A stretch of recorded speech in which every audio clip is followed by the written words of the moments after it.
Okay, thanks for everyone for returning, and I'm sure there's still some folks out in the hall who will make their way back.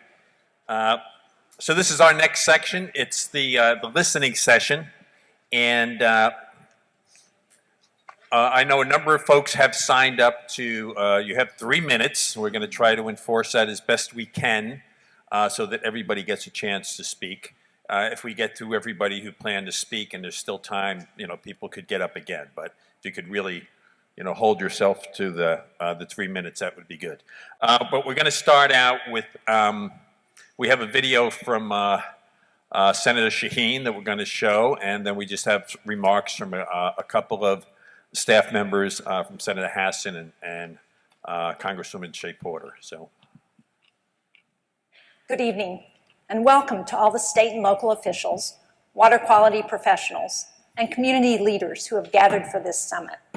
As you all know so well, safe and clean drinking water is essential to the health and well-being of every person in the United States.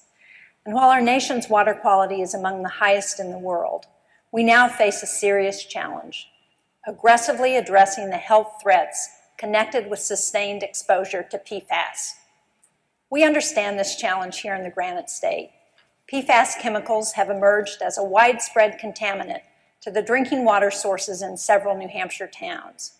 And while the Environmental Protection Agency has issued health advisories for 2 PFAS chemicals, PFOA and PFAS, we still don't know much about the long-term effects these contaminants will have on our health. The President signed into law last year an annual defense bill that included my amendment to fund a nationwide health study of the implications of PFAS chemicals in drinking water. And we're making great progress on this front. In fact, last month, I was pleased to announce that the Pease International Trade Port will serve as the model test site in the national study, reflecting the great work that has already been done by so many in the Seacoast. This study will be an important first step, but the challenge is far bigger than PFAS materials left behind on military bases.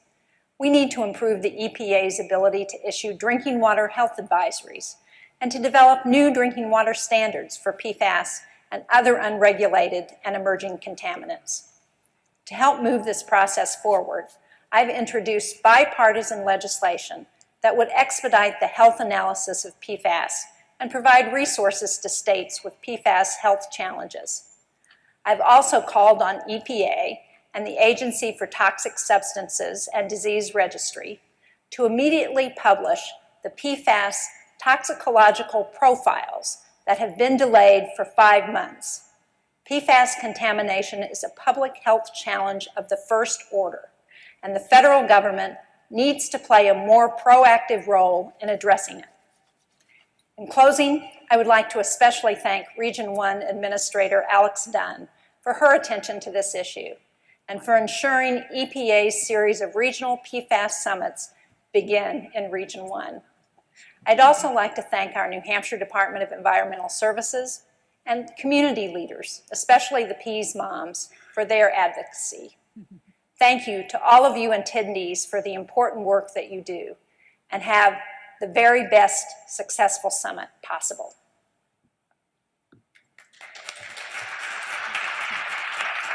thank you. And I'd just like to invite William Hinkle from Senator Hassan's staff.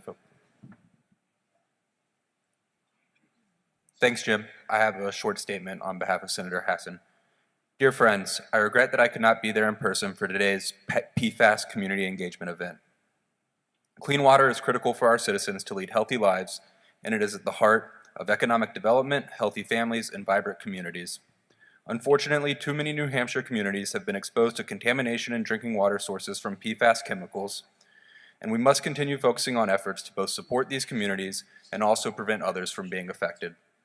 During my time as governor, I worked to address concerns around these contaminants by expanding access to blood testing for all affected citizens in the Pease community and creating a task force to study a pediatric cancer cluster on the Seacoast. In the Senate, I'm continuing to focus on these efforts, co-sponsoring legislation to require the EPA to create federal safety guidelines for PFAS and establishing maximum contaminant levels for certain chemicals to help clarify the safety and quality of drinking water from public water systems. I also supported the recent government funding bill, which ensured that the first nationwide PFAS water contamination study is funded, and I am pleased that study will be taking place at Peace International Trade Port. I am incredibly grateful for the Granite Staters who have advocated for the health and safety of their families and neighbors. It is critical that you continue making your voices heard, and I urge the EPA to listen to the priorities of those impacted and take meaningful action to keep communities across our nation safe from the dangers of PFAS.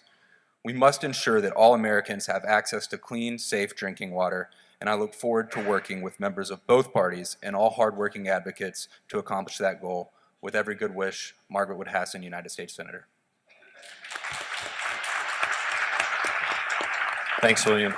And Ashley Moda from Congresswoman Shea Porter's office. Thank you. I'll be reading a letter from Congresswoman Shea Porter. She sends, "Dear friends, I would first like to thank the EPA for accepting my letter for tonight's community engagement event on PFAS. Thank you. I regret not being able to be there in person, but I have votes in Washington, D.C. Like everyone here tonight, I am very concerned about the contaminants that have been detected in water supplies here on the seacoast and across our state. As a wife, a mother, and a grandmother, I understand that families and communities are owed both action and answers regarding PFAS contamination. As we are all aware, this is a very complex and difficult problem that has been decades in the making. While many federal, state, and local entities are working around the clock to better understand what is in our water, we still have a long way to go until we fully understand what type of harm these chemicals cause and what the best methods for mitigating them are. The Agency for Toxic Substances and Disease Registry recently released a report outlining some of the effects caused by PFAS. While this report was needlessly held up in DC for political reasons, I am pleased to see that ATSDR and the EPA's top administrators in DC finally recognized the severe health implications of PFAS exposure and released it to the public. I look forward to working with them to implement the first ever nationwide study on the human health effects of those exposed to PFAS in their drinking water. This study, which will include studying the water at Pease, will further build our knowledge of these chemicals.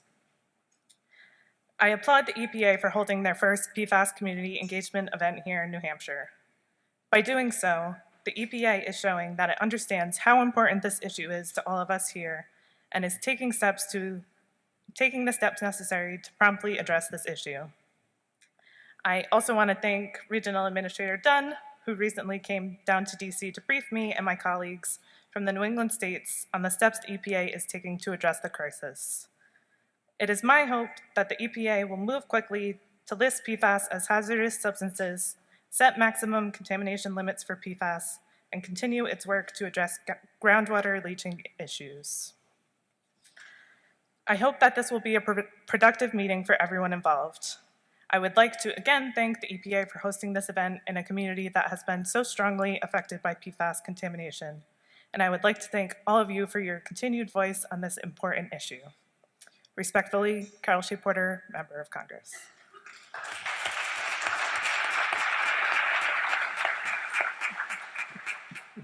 Okay, so I'm gonna call like 5 people down at a time, and people have numbers on their cards, I believe. So the first 5, if you could come down, we try to keep these seats open here so folks could have a seat. And while those first people are coming down, I just wanted to see if you had something to say, Alex.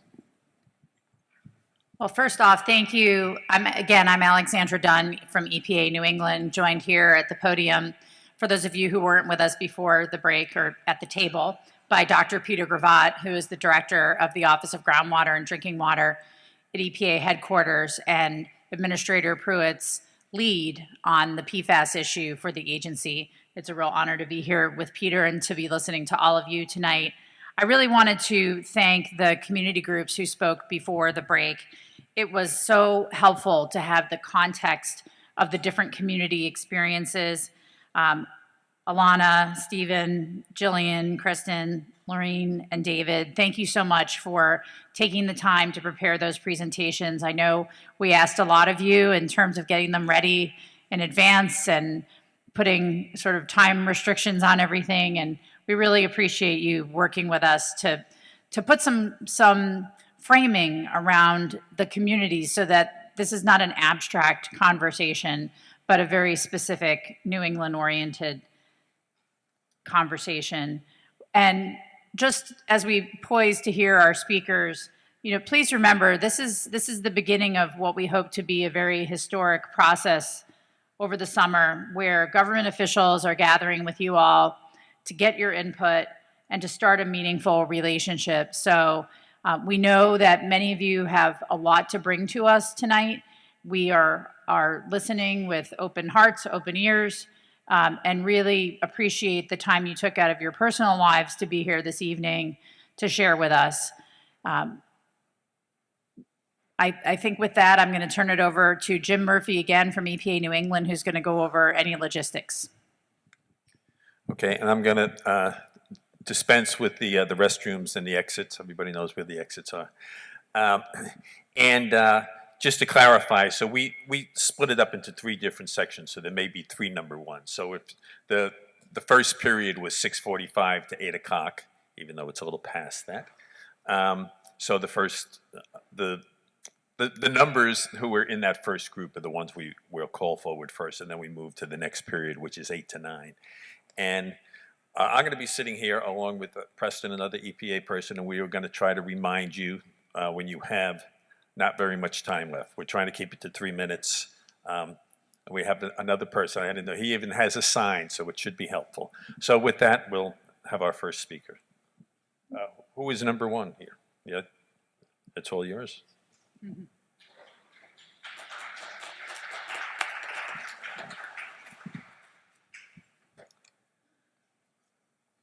My name is Nancy Murphy. I'm a 32-year resident of Merrimack, New Hampshire, a PFAS-impacted community by way of a known industrial polluter who has been allowed and continues to be allowed to contaminate our air, water, and soil without regard to human health.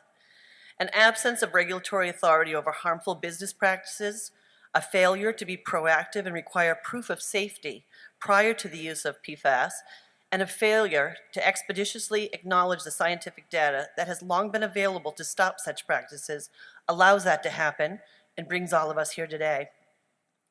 It has been my life's work, both personally and professionally, to advocate for those who need help.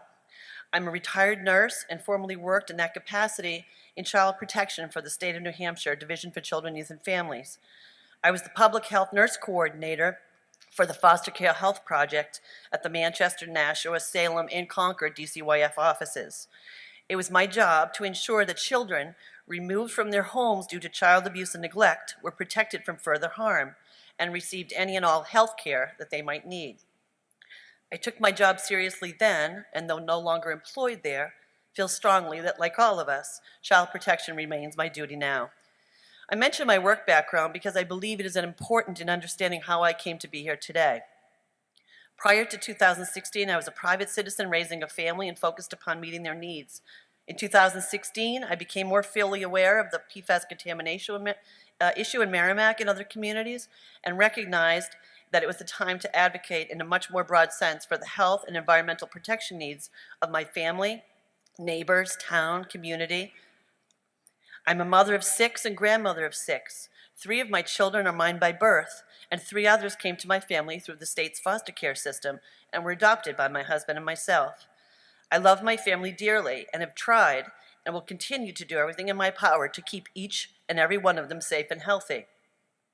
I believe it is notable and quite concerning that 3 of my children have health issues that are known to be associated with PFAS exposure. These children are not related to each other. They don't share genetics. They do, however, share environment. Though I cannot state positively that my children's health issues are caused by the PFAS exposure they have and continue to have in our impacted town, likewise, there is no proof that PFAS isn't responsible for their health issues. Merrimack's PFAS-contaminated air, soil, and drinking water has not allowed me to provide children that the state of New Hampshire entrusted me to keep safe from further harm to do that job. If I, as a private citizen and parent, put toxins in my children's drinking water, knowing it would cause them harm, the state would, and rightfully so, step in to protect my children. Why then is our government not held equally accountable and to the same standards? Why, when we have data that acknowledges a relationship between PFAS and certain health issues, do those responsible for enacting regulations to stop this not do so? The government that we pay taxes to is supposed to be for the people and by the people, that has regulatory authority over industry and our environment, has failed to protect us. No more excuses about absence of epidemiological studies, lack of staffing, and fiscal resources. No more passing the buck and blaming other agencies, attributing responsibility to them, and making recommendations regarding regulations that result in no expectations of compliance. We need our federal, state, and local governments to step up. I'm here to say enough. We need you to do your job, EPA, DES, DHHS. It's time to stop protecting polluters and start protecting people. It is time to recognize your responsibility to allow no further harm. Today I stand before you and ask for blood tests and a health study for Merrimack residents. Unlike the more than 2,000 people granted testing at Pease, Merrimack continues to be denied this access. Although we are not a DOD-impacted community, we are nonetheless a PFAS-impacted community. Please don't minimize our exposure or forget about us. We matter too.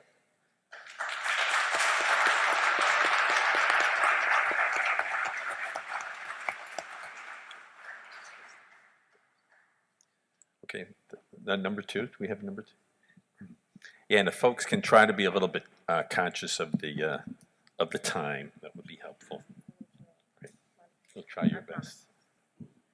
Mine are short. Thank you again. I echo all the gratitude expressed to EPA and others for taking this issue so seriously. My name is Melissa Paley. I am the Great Bay Piscataqua Waterkeeper with the Conservation Law Foundation, and in that capacity I advocate for clean water throughout the 7 rivers, bays, and coast here in the magnificent Seacoast region.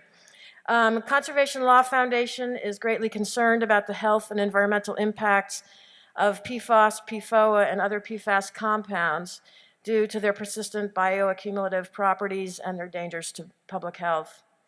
We have been and continue to be concerned that EPA's current health advisory is not adequately protective of human health and that EPA has not established necessary regulations to protect the health of our drinking water, our groundwater, and surface waters. In New Hampshire, we strongly supported legislation that will now require New Hampshire DES to establish maximum contaminant levels for several PFAS compounds, as well as revisit ambient groundwater quality standards. While these are positive developments in New Hampshire, we need EPA to lead on this issue for the region and nationally. Conservation Law Foundation's Great Bay Piscataqua Waterkeeper program was the first to sample for the presence of PFOA and PFAS in surface waters near the Coakley landfill. We found high levels in Berry's Brook in particular, which prompted further sampling by New Hampshire DES and the Coakley landfill group, sampling that found even higher levels. The data indicate that there's a real problem in these surface waters and highlight the need for surface water quality standards in addition to maximum contaminant levels in drinking water. We appreciate the attention EPA is giving to the matter of PFOA and PFAS, and we urge it also to address other PFAS compounds. We hope EPA will move expeditiously to address this problem as it relates to drinking water, groundwater resources, and the health of our rivers, streams, and bays with a significantly more protective standard than EPA's current health advisory for PFOA and PFAS. Thank you again for your time. Respectfully, Melissa Paley.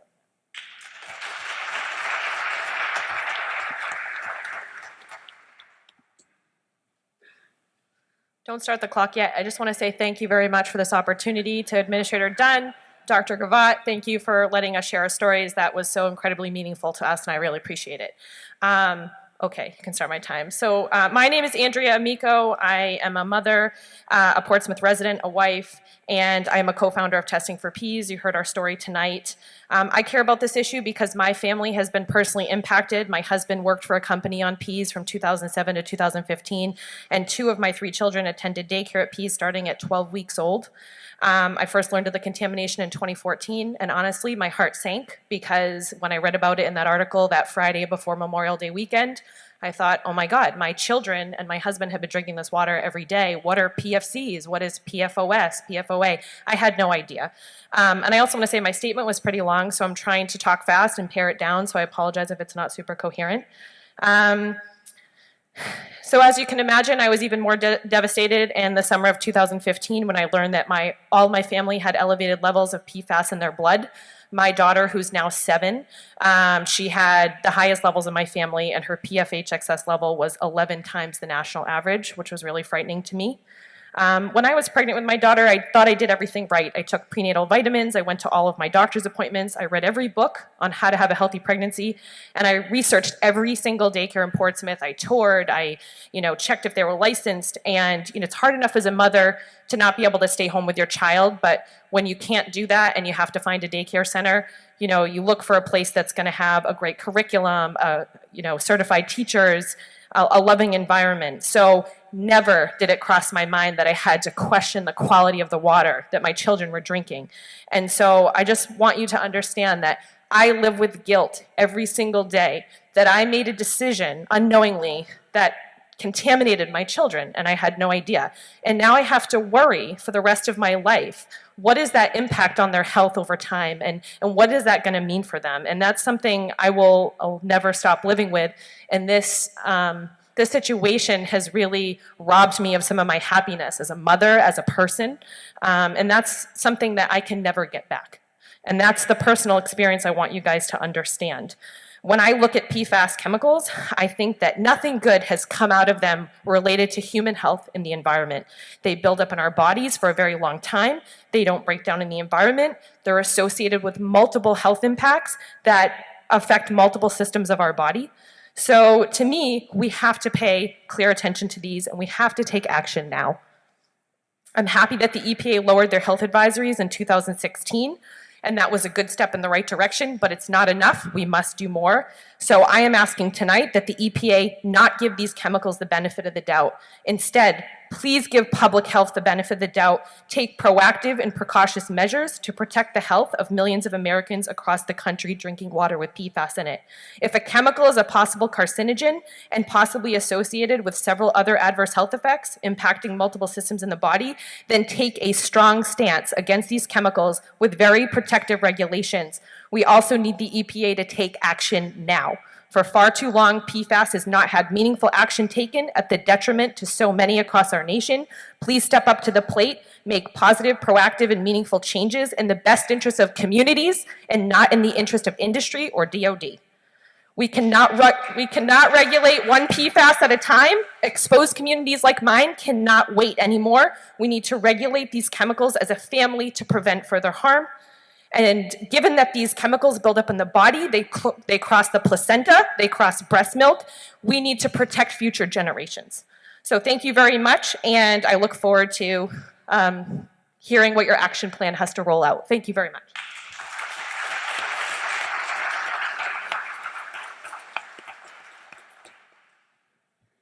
Again, I want to say thank you for hosting this, and I want to thank the Testing for Peace group because of them it came to my attention. My son, Tyler, attended a daycare on Pease Air Force Base from September 3rd, 2002 to August 27th, 2004. He always had a sippy cup of water in his hand. He was constantly drinking water. He was affected by PFCs in 4 ways. First, Tyler was diagnosed with asthma in the fall of 2014. We've been to emergency rooms many times due to asthma attacks that were too severe for his inhaler to help. Whenever he got a cold in the winter, it became bronchitis. Secondly, his immune function was decreased. Tyler had strep throat, colds, and bronchitis more than any of his friends, any of the other children I knew. Third, when he was 3, almost 4 years old, Tyler started having belly pains that would last for days or weeks, and he wouldn't have a fever. When a lactose-free diet didn't help, the doctor said it was due to stress because I'd gotten divorced the year before. When we moved and switched doctors and had his medical records transferred, the stress diagnosis went with him. We continued doctor visits, insisting it was more than stress over the years. They continued to stand by their diagnosis. This continued off and on until Tyler was 16. Then he was in pain every day. On a pain scale, he was 6 out of 10, 10 being the worst. His doctor finally decided, you know what? Maybe it's something more than stress. Why don't you see a specialist? So he referred us to Boston Children's. When I was preparing for this, I looked over his medical records. The letter that his pediatrician sent included the stress diagnosis. So we would drive from Maine, where we currently live, to Worcester, Mass. To see the gastroenterologist from Boston Children's on a regular basis. We tried lactose-free, gluten-free, and even more restrictive diets. Medications, he even had an endoscopy and colonoscopy at the advice of the specialist. Nothing worked. They went back to the diagnosis of stress. The pain lasted for 1.5 years, every day for 1.5 years. During that time, he only attended 1/3 of his junior year of high school. He only attended 10 days of his first semester of his senior year due to the pain. We were fighting hard for him to try and ease his suffering physically and to get him through high school. He graduated this spring and will be going off to college this fall. He is currently only having pain sporadically. The ATSDR website states that the PFCs he was exposed to can cause changes to the pancreatic function in animals. In researching his pain, which is located in the mid-epigastric region, the same region as the pancreas, I discovered that Tyler fits the exact profile of chronic pancreatitis. Also, the other conditions that the pain symptom in that abdominal region has been ruled out. All the other conditions in that area have been ruled out. The doctors never looked at his pancreas.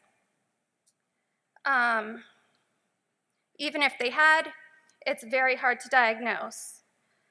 He's 19 years old now, and when he has a cold, I still listen for his cough to change into the more frequent, deeper cough of bronchitis. Due to the half-life of PFCs that he drank when he was 3, he will still have the chemicals in his body when he is 50 years old. He has met the girl he wants to someday marry and start a family with. We don't know yet if these chemicals have stolen his ability to have children.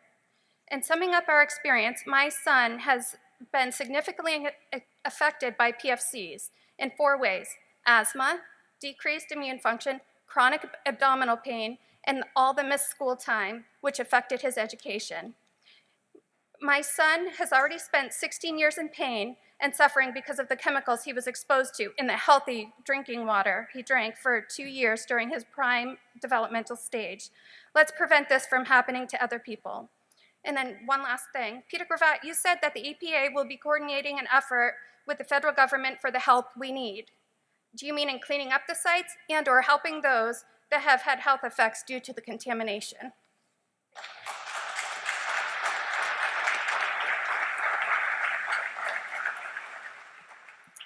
Yes, again, thank you for being here and for hosting this event. My name is Barbara Reed. I am with the New Hampshire Municipal Association. The New Hampshire Municipal Association represents 232 out of the 234 cities and towns in New Hampshire, and I am here to present a joint letter with 6 other organizations, those being the New Hampshire Waterworks Association, the Granite State Rural Water Association, the Northeast Biosolids and Residuals Association, the New Hampshire Farm Bureaus Federation, the New England Water Environment Association, and the New Hampshire Water Pollution Control Association. And we have submitted our written testimony in the EPA docket for this. So as Senator Shaheen had indicated during her comments, clean, safe water is critical to this region's citizens, to our businesses, to our economy, and to our quality of life. The 7 organizations that I am here speaking on behalf of represent hundreds of professionals in the water quality field in New Hampshire and surrounding states who work on drinking water, wastewater, and wastewater residual management in both the public and private sectors. Our members are environmental stewards working every day on the front lines to help protect public health and the environment. As you move forward with discussing the policies and the regulations that you are considering on behalf of these organizations, I think the most critical issue that are not the most critical issue, but one of the critical issues that we're facing is what you also heard from your community presenters today, and that is that considering the cost and the benefit analysis for dealing with this issue. Any changes or additional requirements in water and wastewater treatment will be costly to the municipalities and to the other entities who own and manage these public systems. This is not an issue of their making. However, ultimately, the cost of addressing PFAS in these systems will be borne by ratepayers and taxpayers, and I think you had a good example in one of the slides of people protesting the fact that it's going to fall on ratepayers and property taxpayers to clean up these situations.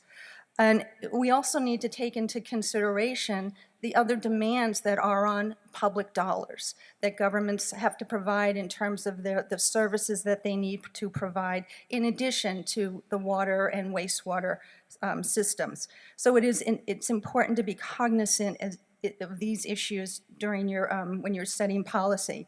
Financial and technical aid should be provided in support of whatever is deemed to be necessary. Zero levels of PFAS will not be achieved anytime soon. However, the debate should continue about acceptable levels in drinking water and other matrices, and certainly better understanding of the risks and health impacts will come with ongoing research. We need to get this right, and we need to all work together to decide how municipalities, the states, and the federal government, how much they will be willing and able to spend on addressing PFAS. We urge the US EPA and the New Hampshire Department of Environmental Services and other agencies to continue to carefully prioritize PFAS responses by focusing on the obviously high-impacted industrial and military sites that show PFAS contamination, and to encourage a continued focus on phasing out the use of concerning PFAS, like is already being done with PFOA and PFOS. Even as risks are reduced, research should proceed as quickly as possible to obtain data and improved understanding of the potential impact of trace levels of PFAS in drinking water, wastewater, septage, biosolids, and other residuals before rushing ahead with additional regulatory actions, the implications of which may disrupt critical water and wastewater systems at considerable expense. We thank you for consideration of this. Thank you. Okay, so numbers 6 through 10 of that first session. And again, I'll ask you to just try to be conscious of the 3 minutes, because we have 47 people signed up to speak, so we want to get through them.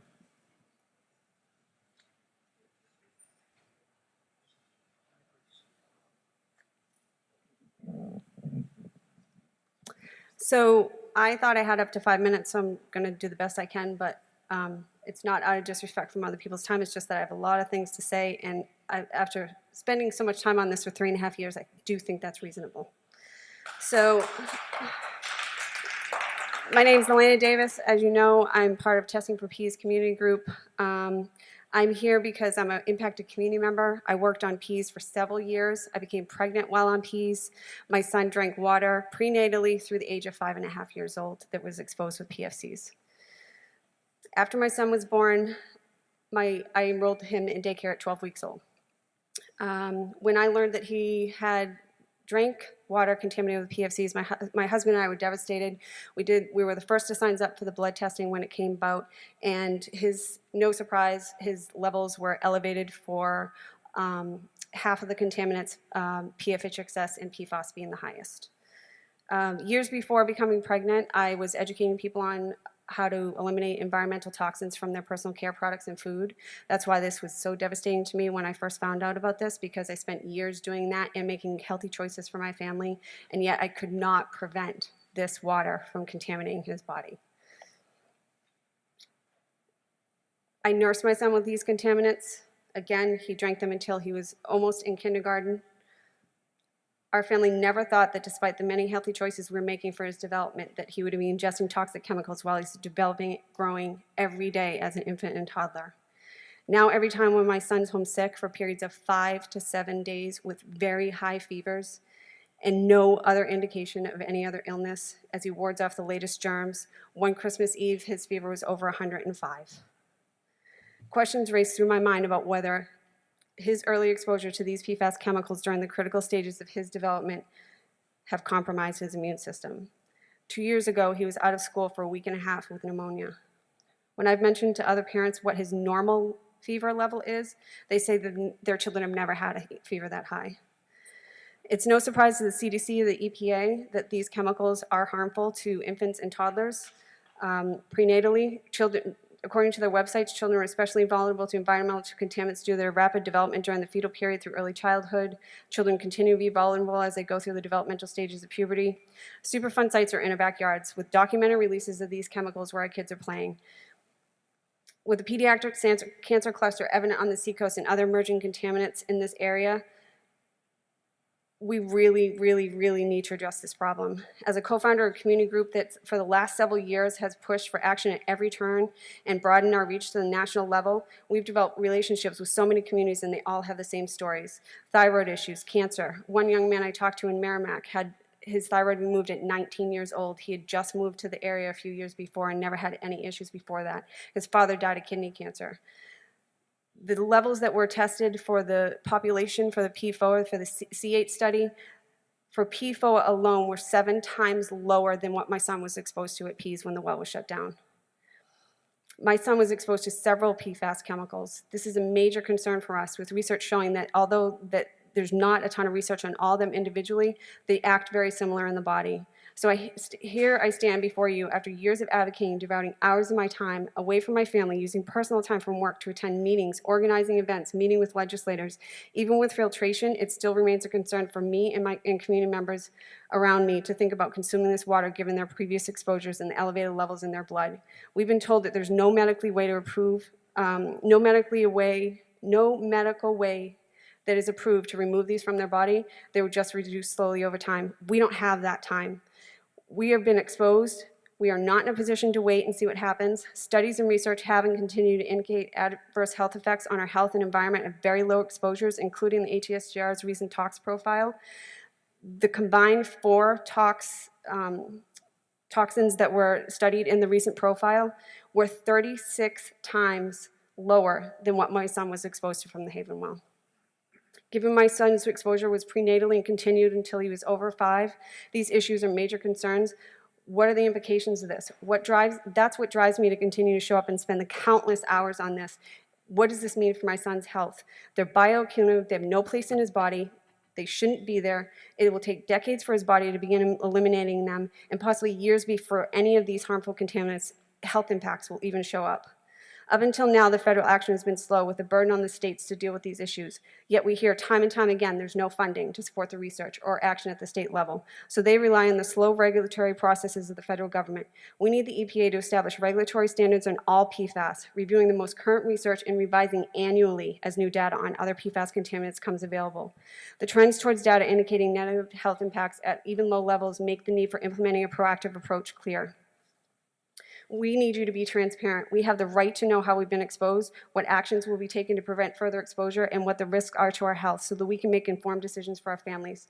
I'm hopeful that the multi-site study will help answer some of these questions, but I'm less optimistic about the far-reaching impact of PFAS in our state, nation, and world. These chemicals have been used everywhere, and given their persistency, they will continue to impact generations to come. So I'm here to compel you to take a progressive stance and approach. Do not wait. I would not wish the uncertainty and worry that I've had experience from finding out that my son was drinking these contaminants water on any other family. I was unable to protect my child from the harmful impacts of this drinking water, but I need to do what I can to protect him now and be proactive about monitoring his health. You have the opportunity to make regulating all PFAS contaminants a priority to ensure that millions of people facing these contaminations have clean, safe drinking water resources for our family. 50 years ago, that didn't happen, but yet here we are. The time is now. Take the lead to adopt the conservative criteria when establishing regulations for all PFAS contaminants. Adopt the precautionary principle by establishing policies that protect human health and the environment in the face of uncertain risks. We should not have to continue to question the safety of our drinking water. Provide a healthier future for our children and grandchildren. We should all have access to this safe water, free of toxins. My family deserves this. All of our families deserve this. Thank you.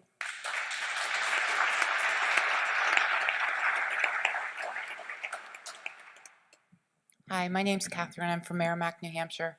That beautiful slide that Laureen Allen had up earlier, and it stayed up behind the Vermont people as well, that's me. That was my MRI for my kidney. That was my second round of cancer. My first round came in 2013. It was with the thyroid. Second round was in 2016. That was my kidney. I had 1/3 of my kidney removed. Less than 1 year later, I was diagnosed with lymphoma. I have more scars on my body. I want to keep all of my body parts that I have left, preferably in my body. These are all bioaccumulative compounds. I don't know where they're going to accumulate next in my body. I want to try and keep some body parts. I have a young daughter. She was born in 2004. She had her first MRI done when she was 9 days old. 9 days old. Never had any health issues before I moved to Merrimack. Moved to Merrimack, all of this starts coming out. My daughter has asthma. She has a lot of other health problems. She shouldn't have them. She's 13 years old. She doesn't need them. She doesn't deserve them. None of the children in our town need them. None of the children deserve them. DES, I've asked lots of times, please be proactive. Drop the level. Vermont went down to 20. Why can't you be proactive? I keep getting told it's safe, it's safe, it's safe. I've asked DHHS, they know all about my health issues. I was told at the very first meeting by Dr. Ben Chan that there was no difference in a 200-pound man or a 70-pound child drinking the contamination. There's no difference. It's going to affect them the same. We now know that it doesn't. I've asked, like I said, I've said to DES, please drop the levels. Vermont dropped them. Why can't you be proactive? Now we have all the information coming out from the EPA. I still get told we have to research it. We have to research it. What more is there to research? Be proactive. Do something for New Hampshire. Pease has had all of the blood testing done. We've asked DHHS in Merrimack to do blood testing for us. We get told it costs too much money. It costs too much money. We have to do more research. No, you have us. We have 27,000 people in our town. We've had 200 blood tests. And it's not even people who have been in town. They may have been in town for 6 months. They may have been in town for 16 years. There was absolutely, they called it random. I call it BS. Sorry. We are your study. Use us. Our governor says we have a $99 million surplus. Use some of that money. Test our blood. It's not only the private wells that are impacted, it's all of us in New Hampshire that are impacted, in Merrimack that are impacted. Like I said, I'm rambling and I apologize because I'm really nervous, but I need to keep my body parts in my body. I don't even want to think about having a body part of my child taken away.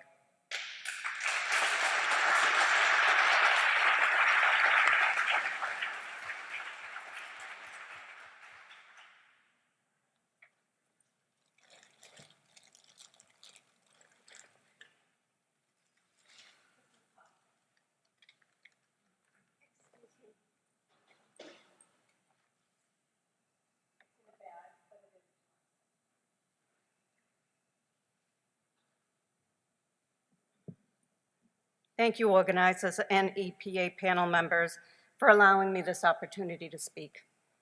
My name is Diane Cotter, and I'm here with my husband, Lieutenant Paul Cotter, retired, 28-year veteran of the Worcester Fire Department, and a cancer survivor. 6.4 out of 10 firefighters will get cancer. My community is the 1.3 million firefighters in this nation who have been completely overlooked in this PFAS catastrophe. America's firefighters have been on the front line of PFAS exposure since 1983, using it in AFFF, being sprayed in our faces, wading in it, having turnout gear soaked in it, exposing our families to it after bringing it home. In 2001, a representative serving on the National Fire Protection Association Foam Committee wrote in his personal notes that AFFF was a PBT. It was considered a death sentence in the industry that never trickled down to the front line, the fire service, your boots on the ground. We were not aware how toxic the substance was This turnout gear I have is brand new, never been worn. It's from 2004. It is not contaminated. Contaminated in the fire service means it's seen fire or a hazmat incident.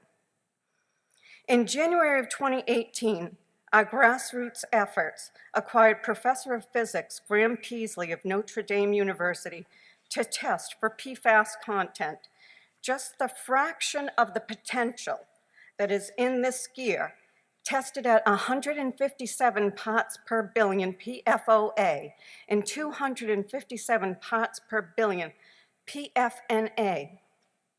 That is 14,000 times the newly set recommended limit of PFOA.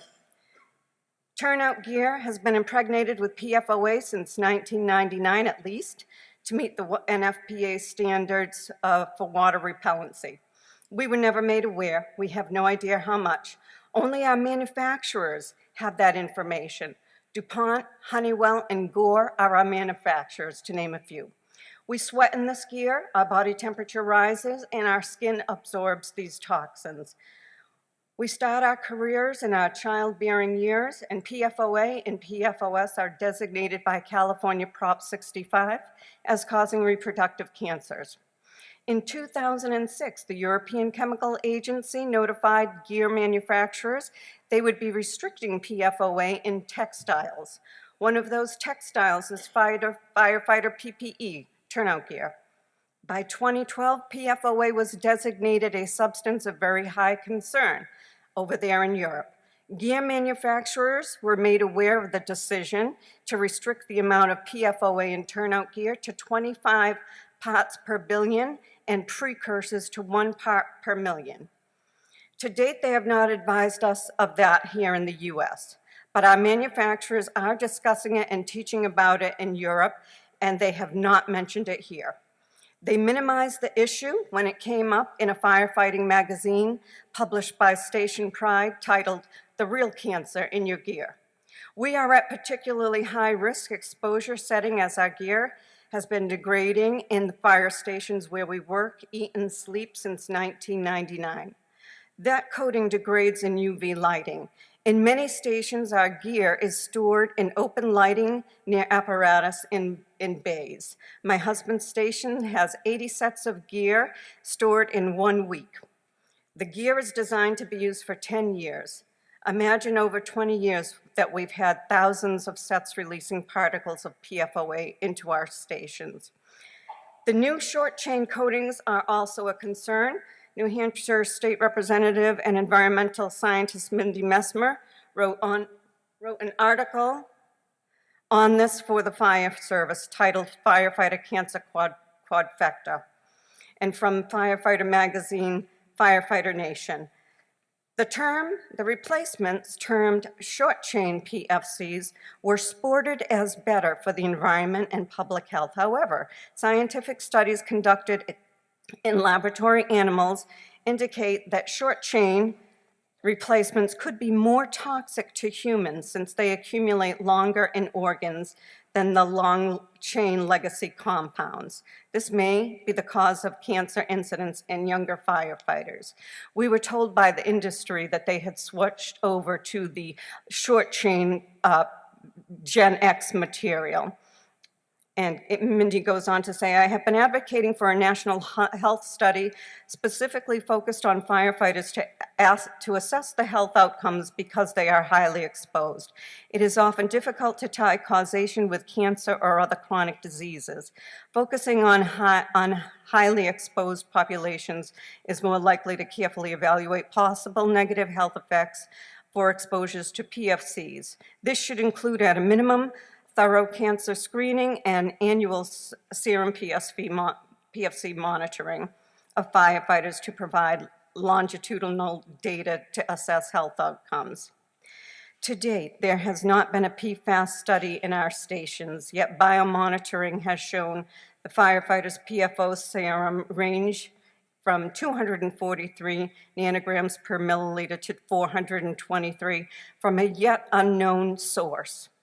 You won't need that from me. I'm going to finish my statement here. Thank you. Excuse me. The DuPont Waterworks plant workers were considered high at 32 nanograms per milliliter. According to this concern, adding to this concern is the October 2nd New Hampshire DES letter to every fire station in New Hampshire that 6 out of 7 New Hampshire fire station water wells tested elevated levels of PFAS. In 1992, DuPont's own scientists learned that PFOA caused testicular cancer. Testicular cancer is the #1 cancer in the fire service. DuPont is a manufacturer of our gear. They have yet to tell us this. They are immersed in every aspect of firefighter cancer research and teaching preventive methods.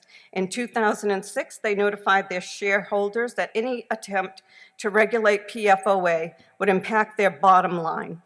They never shared that with us either. In 2005, the United Steelworkers Union advised Gore, also a turnout gear manufacturer, and DuPont to notify the end user of the harmful effects of PFOA, and neither did.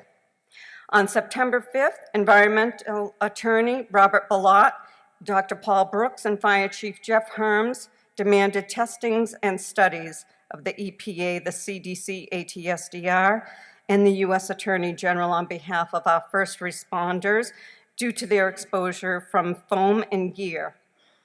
With no regulations for these chemicals, manufacturers are under no obligation to tell us what we are using. They defiantly refuse to give us that information, citing proprietary information. They have lobbied for and won the right to not put warning labels in turnout gear. Our manufacturers sit on NFPA committees deciding safety standards of gear, from the balance of a helmet to the width of reflective tape, but are under no obligation to advise of the chemicals in our gear. They never did. The newly released PFAS study mentions firefighters' occupational and high-risk exposure numerous times. Yet the fire service has been omitted from the multi-million-dollar PFAS study award. We respectfully ask Senator Shaheen and Massachusetts Senator Elizabeth Warren to immediately add this nation's firefighters to the PFAS registry, along with the already chosen active military and veterans. The EPA and NIOSH have been kicking this issue of occupational exposure and setting limits down the road for 40 years. Last year, I shared a 1977 NIOSH report titled Criteria for a Recommended Standard, Occupational Exposure to Decomposition Products of Fluorocarbon Polymers. Yet here we are in 2018 still seeing the same thing. Under both the Democratic and Republican leadership, the EPA and the CDC have been a catastrophic failure to the fire service. Hasn't anyone wondered about the firefighter they see covered head to toe in AFFF? After 40 years of indecisiveness, the fire service took matters into its own hands. The Washington State Council of Firefighters and Toxic-Free Future passed Senate Bill 6413, limiting the use of PFAS and AFFF and requiring labels to be added to firefighter turnout gear if it contains PFAS, and it does. It's the only thing that meets that standard for an NFPA. The PFFM and Toxins Action Center are also on board with this. PFFM had just voted last week unanimously to make PFAS legislation a priority. The fire service can do this state to state to protect ourselves and our fellow citizens, and we will get the job done. But isn't that your job? Thank you.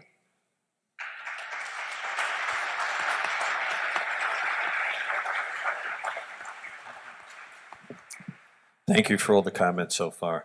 I just want to remind people, we have about 40 more people who want to speak. So if you're coming up here with 3 pages of no, you only have 1 page, you're probably not going to get through your whole statement. We're going to stay here until people say what they want to say, but we also have a docket where, longer comments can be submitted. So we'd ask you maybe to summarize what you have to say. And with that, on to the next person. Thank you. My name is Brian Getz. I'm Deputy Director of Public Works for the City of Portsmouth, New Hampshire. I have been dealing with this issue for over 4 years now, not only as a manager of a water system contaminated by firefighting foam, the Pease Tradeport water system as described earlier in presentations, but I'm also a person who previously worked at offices at Pease and drank the water. So I'm one of the 2,000 people at Pease who've had their blood tested, and my levels are well above average. I'll be part of a panel presenting tomorrow afternoon, but I come here tonight to speak as a waterworks professional with 30 years of experience managing and consulting with public drinking water systems. Therefore, I'd like to make the following points. I'm not advocating for higher standards or lower standards, but uniform standards. 50 states with 50 different water quality standards is difficult to comprehend. I've personally managed public water systems in 4 states and consulted in many more. Just crossing a state boundary shouldn't change a regulatory standard. For example, just last year, October 2017, Rhode Island adopted the 70 part per trillion standard for PFOA and PFAS. In December 2017, Minnesota set a guidance value for PFBS.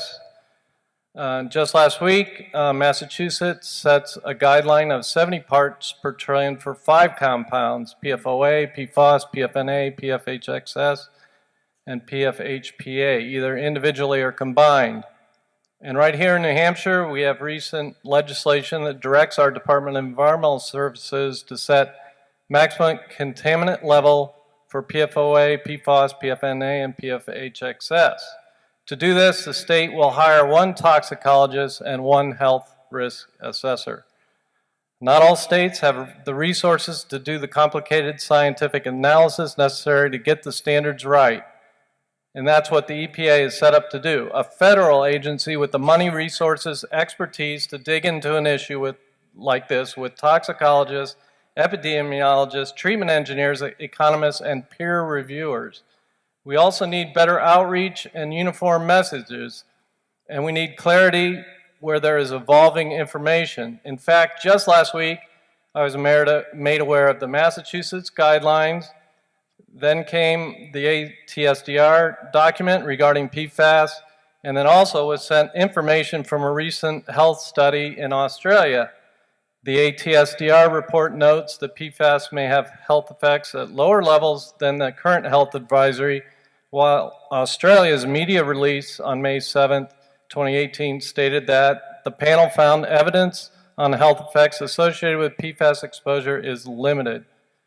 So water system operators are professionals operating public water systems. We are not experts in scientific research, epidemiology, risk analysis, and how water quality standards are set, especially with an issue as complex as this. We need the regulatory community at the highest level to do this work, set the standards, and then we will follow them. Thank you.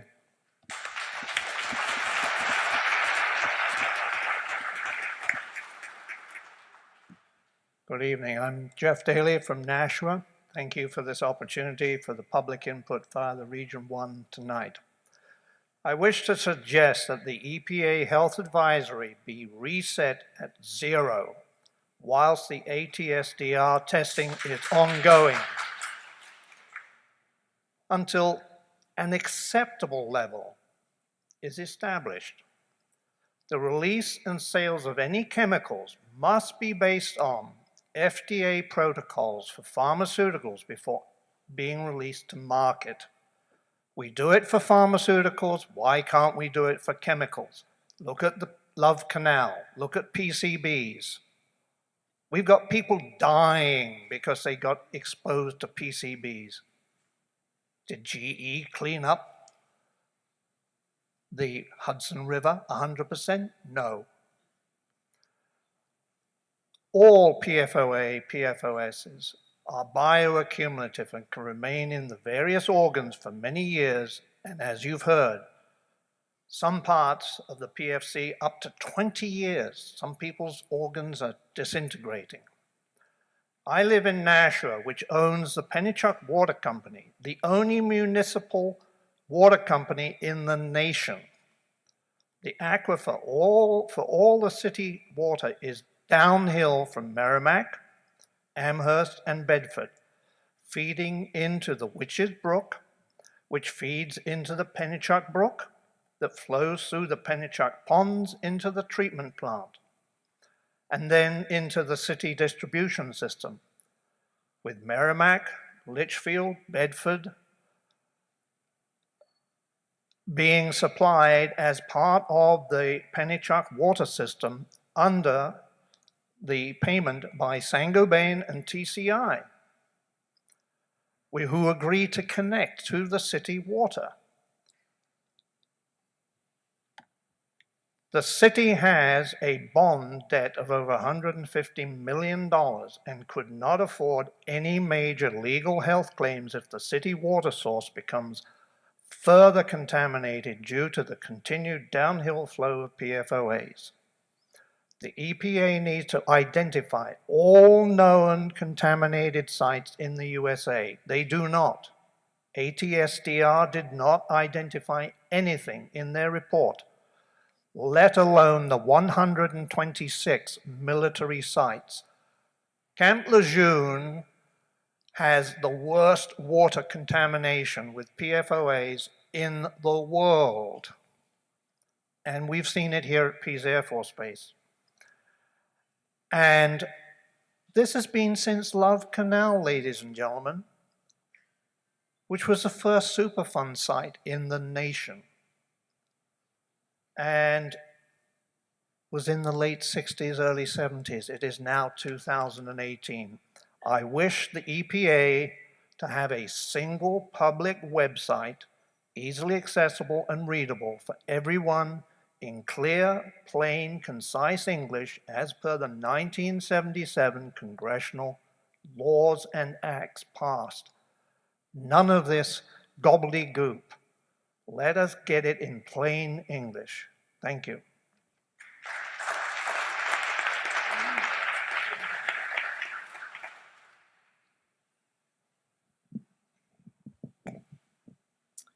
So, my name is Sandy Sumner. Yep. I live in the PFOA contaminated community of North Bennington, Vermont. And the first thing I want to do is echo David Bond's statements about the state of Vermont, how they responded to our situation. It was remarkable. They were transparent, have remained transparent, communicative, and present. In 2016-17, Vermont established a safe drinking water standard for PFOA of 20 parts per trillion. Saint-Gobain is challenging this standard in court. In February of 2016, the Vermont Department of Environmental Conservation discovered that the soil, groundwater, and residential drinking wells in North Bennington and parts of Bennington were contaminated with PFOA. Subsequently, after many, many months of negotiations, the state of Vermont entered into an agreement with a company it determined to be responsible for the PFOA contamination, being namely Saint-Gobain. Saint-Gobain has agreed to pay the cost to hook up a portion of the many contaminated wells to the non-contaminated municipal water supply. The construction phase, I'm happy to say, is underway right now. That's the good news. Unfortunately, there are many PFOA contaminated residential wells still being disputed by Saint-Gobain, and it is unclear whether and when they will be provided with municipal water. Until residents are connected to the municipal water supply, they will continue to receive their water through POET filters. My experience shared with other POET users is that POET filters are not ideal. They seriously compromise the water pressure in a residential house, and there are serious costs in maintaining these filters. We have not received any assurance that Saint-Gobain will pay these expenses in the future. In the spring of 2016, Senator Patrick Leahy came to listen and talk with our community. Paraphrasing, but his message was clear. He said that in this country, we do not do a great job when it comes to overseeing and regulating the chemical industry. Annually, we either overlook or approve the use of many chemicals that have had limited testing and act only when problems arise. For my wife and I, notably, first and foremost, are health concerns. In 2017, tests showed the level of PFOA in my blood was 305 micrograms per liter, and my wife's is 415, well above the national background levels. Of course, we ask ourselves, what will our blood levels back in 2002 when Saint-Gobain moved their company? The state of Vermont, even though they've done a fantastic job, they've made it very clear they do not have the legal authority or resources to fight all the aspects of this contamination battle for us. If we want to seek medical monitoring to enable us to be screened over time for the earliest signs of PFOA-related illnesses, then we are on our own. Vermont has also made it clear that it cannot help us to recover the diminution in our property values. If we want compensation for our loss of property, then again, we as individuals must take Saint-Gobain to court. And that is why my wife and I have joined the civil lawsuit against Saint-Gobain. Before Saint-Gobain relocated to New Hampshire in 2002, my wife and I lived for almost a decade with reoccurring headaches, sore throats, coughing fits, and nosebleeds. Both of us had to have our noses cauterized. All those symptoms will result whenever the air discharges from the plant blew in our direction. During that time, we were unaware of PFOA and its dangers, but I, along with a group of neighbors, met with the company's management to try to get them to make improvements to their air discharge. It was a waste of time. I called the EPA to complain, but also to no avail. I'm here today simply doing my job as a citizen to speak out against profit and negligence over responsible business practices and common sense. I want our elected officials and government agencies to do their job and make sure industries using harmful chemicals do so safely. Thank you very much.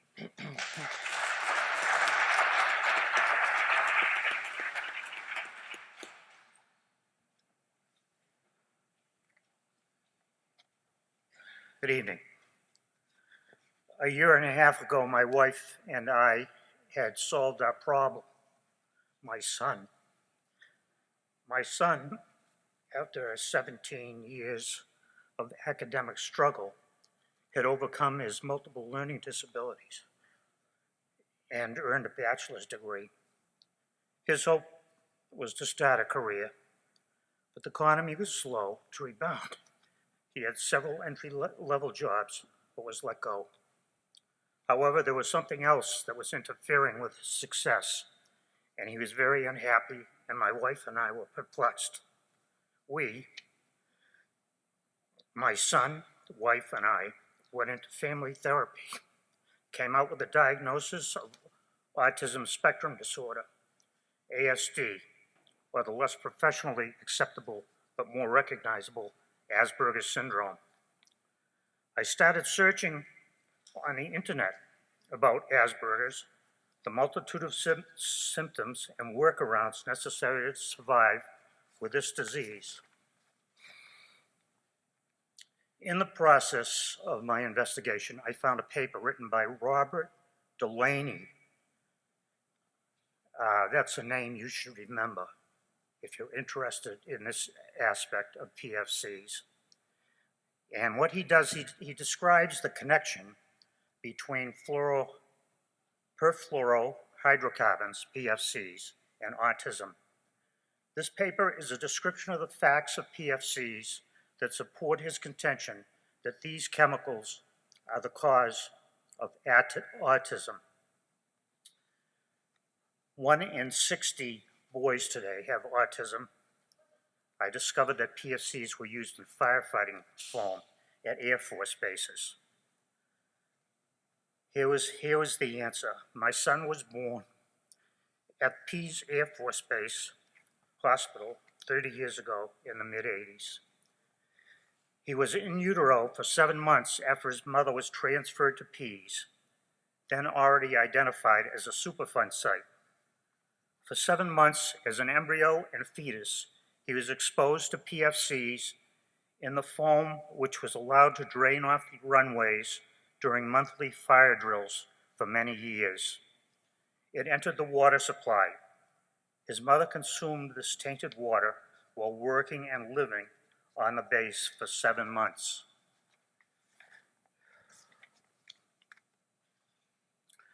PFCs crossed the placental barrier and entered my son, then developing brain. Research shows that the PFCs interfere with a carefully modulated transformation of nerve cells into the neural networks that made up my son's fetal brain. Now, as an adult,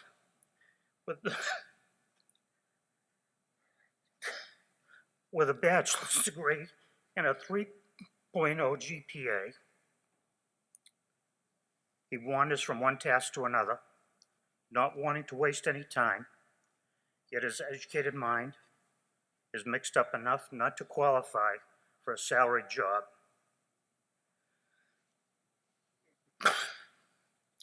How many other children were born at military-based hospitals and are suffering the same fate as my son? How will they be notified about their affliction? How will the cost of their care be paid? Who is responsible for this catastrophe? Is it the manufacturers, 3M, Monsanto, and or Dow? Dow's fault? Is it the Department of Defense, or is it all of them? How many others have been exposed to this chemical at Pease or the 400 other military bases where PFCs were used in the United States? Who are the victims and how will they support themselves once they become afflicted by PFCs and other toxic chemicals the Department of Defense has exposed them to? Will be, as in the case of Agent Orange, where thousands suffer and die while paralysis by analysis is used as a strategy to escape responsibility? So do the study, EPA. With luck, a lot of luck, you and your offspring might escape my fate and the fate of my son. But how about the thousands already exposed? What will be done for them? With the help of the internet and an article by a local person of distinction, retired Colonel James Connolly, a New Hampshire legislator, I also read about the poisoning of members of the Air Force at Pease, as well as Marine and Naval personnel at Camp Lejeune since 1953. It was not until 2012 that those victims afflicted at Camp Lejeune started to receive support from the federal government. We at Pease don't want to wait 60 years for relief. However, we do want the same treatment as the victims at Camp Lejeune. Thank you.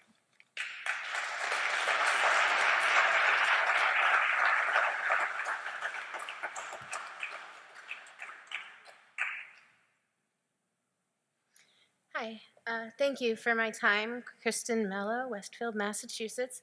I was thinking about taking this 3 minutes and telling you all about my own personal years, decades of misdiagnosis and pain and problems. But I think we're just gonna make it real short and sweet. So let me tell you, I grew up on the south side of Westfield where everyone thinks the water is fine. And my whole family, all of my family and my sister's kids have health conditions that in other communities where studies are done have been attributed to PFAS contamination.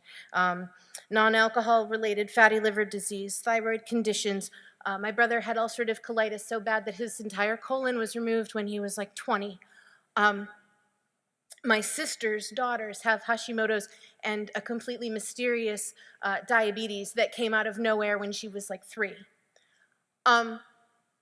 Everyone in Westfield has had this water unless you are on a private well that is nowhere near the contamination plume. Our system is distributed and various wells have been shut down for various reasons. The reservoir gets taken off when it gets too low or too much turbidity. Everyone in our town has had this water. And the only water supply left in Westfield on the north end is at the Massachusetts state limit. We are in big trouble. We have a budget crisis going on in the city right now where the education budget is ballooning because we have so many kids who need special education. We do not pay our paras very well. We pay them almost nothing, and we don't have enough. We're sending kids out of district, and that's more expensive than keeping them in district, but we can't give them the services they need. And it's because of this.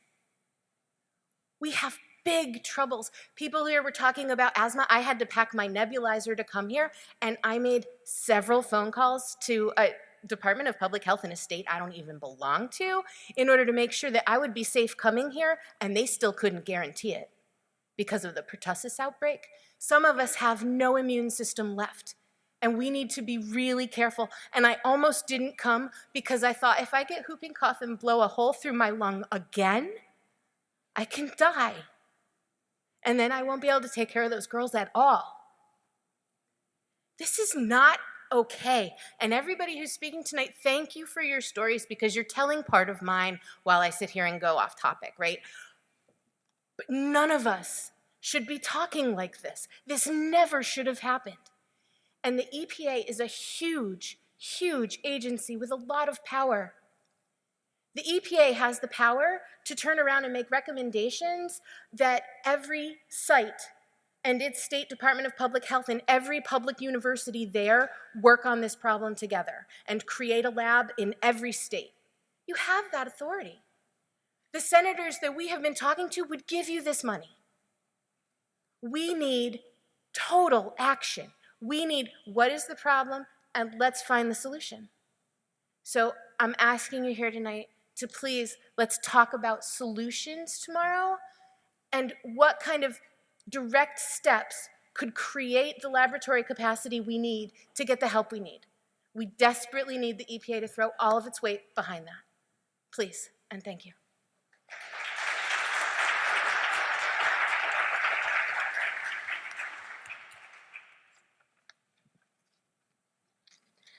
Carol DePiero, Merrimack, New Hampshire, and I'm struggling with my asthma right now. I'm going to pare down what I wrote because a lot of it's been said, but I will say, as you're hearing very clearly, this is a parent's nightmare. I live in a town, I've raised my son there, I've been pregnant, nursed, bottle fed him. I lay awake at night and worry. And this is what goes on all over the country. There are 110 million Americans exposed to PFAS right now. Merrimack might be high, and as somebody else pointed out, it's flowing downhill. So the sooner we act, the less people will be impacted. It's going to spread, and I think action is necessary now. No more research. There's enough out there to put it beyond question. The town of Merrimack, if you want to study anywhere, is the perfect cross-section. We've got adults, children, people with all kinds of diseases, people dying off that won't even get to tell their story. So I'm sorry that I'm emotional, and I respect that you're letting me speak. One of the most troubling things for me is listening to all the other stories is Merrimack has been denied over and over access to blood work. I have even put myself out there as a guinea pig and tried to get a test, and it wasn't sensitive enough. What is different about us? Believe me, the whole town is not going to come running for blood work. We need to know. I have medical conditions. I'm not going to go into them all because they don't compare to other people's. But if I can't correlate, if you can't correlate, if we can't do the science, we're never going to figure this out. So basically, water doesn't know town limits. It's Merrimack now. It's going to be Nashua next. It's just going to keep growing unless they do something. I see the only solutions as all the filtration possible, the EPA acting, and if they really want to make this country great, They're going to clean it up and clean up the water supply. It's basic to life.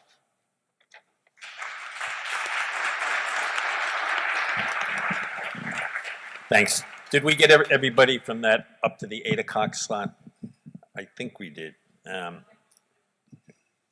right, come on. And then, so folks who have the low numbers, like 1 to 5, in that next slot, which is 8 to 9, can come on down to the front. My name is Lori Nearing, and I'm representing People of Air concerned about the environment. I'm from Air, Massachusetts. I want to also thank the EPA and all the people who have spoken so far. I think everybody has a story to share and an important point to make, and I'm just going to supplement some of that. So my town, the town of Air, is very small. Geographically, it's 9.3 square miles. That's like 3 by 3, with a population of about 7,500 people. Air has been heavily impacted for a really long time by our neighbor, the former Fort Devens, which is also a Superfund site. My involvement with these serious remediation issues began with my action with PACE when my daughter was being carried in a baby backpack as I toured the Shepley's Hill landfill, which was the source of arsenic contamination for the first time. Annalise is now a junior in college. Some of the most challenging contamination issues of arsenic and PCE in the groundwater remain, and we do deeply appreciate the costly remedial work that the U.S. Army has done so far and continues to work on. So when we heard about PFAS in the drinking water as a chemical of concern, I was kind of surprised that it needed to be investigated at Devens. I was surprised when I learned that PFAS was first emerging as a chemical of concern way back in January 2009, and some of you have made much earlier references. That was when Annalise was 12. I'm learning now from you how widespread this problem is. So, Town of Air joined your club. We found unsafe levels of PFAS in our drinking water on the wells, our drinking water wells that are adjacent to Devens. The likely source we know is from Devens, from historic firefighting activities that took place when Devens was an active military base. Recent environmental studies have shown, for example, that Moore Army Airfield has PFAS levels in groundwater as high as 39,000 ppt. This spring, the residents in Air voted to shoulder the cost of a $4.2 million treatment system to remove the high levels of PFAS in our drinking water, even though it is unlikely that any business in Air created this problem. Because we know there are no more locations for water within our 9.3 square miles for a replacement well, in other words, we found that there's no other sources of water, we must protect every wellhead and water source that we have. Today we ask EPA to support Air in requiring that the costs associated with the removal of PFAS and its ongoing costs associated with this removal from our Air Grove Pond drinking water source be compensated by the U.S. Army, assuming that it is proven to be the responsible party, which we believe it shortly will be. Air is certainly not alone. We live in a world of chemicals. If it was not PFAS, it would probably just be something else, some other chemical of concern that we'd find in the not so distant future. So I'm supporting what a lot of you have already said, and I think David Bond introduced it initially by saying, as we move forward, let's stop doing these studies and let's start looking for solutions. I'm going to take a larger view and look at the municipal drinking water infrastructure across America. As a representative of my organization, PACE, we support the construction of water treatment systems for everyone, for every municipal water supply system, starting with those most prone to potential contamination. This may sound daunting and unrealistic. However, it was not so long ago that we did just this throughout the country. Before the Clean Water Act passed, raw sewage was commonly dumped into waterways. Rivers literally caught on fire, 1962. You may remember that in Chicago. Children in Fitchburg, Massachusetts played guessing games about what color the water would be in the Nashua River each day as they went to school. That's a true story. The paper mills would produce dye. Some days it would be bright red, other days it would be lime green. Today, we would be horrified by such intentional and legal actions. In the 1960s and 70s, the federal government made it a priority to help provide funding so that communities could build municipal sewage treatment plants. The producers of the PFAS, like the 3M and DuPont, could also share in this cost. America has done this large-scale cleanup. Countrywide infrastructure construction can work. We have a successful precedent. We urge the US government to focus on helping finance and construct drinking water treatment systems well before the discovery of our next COC. Stop the studies, let's start building. Thank you.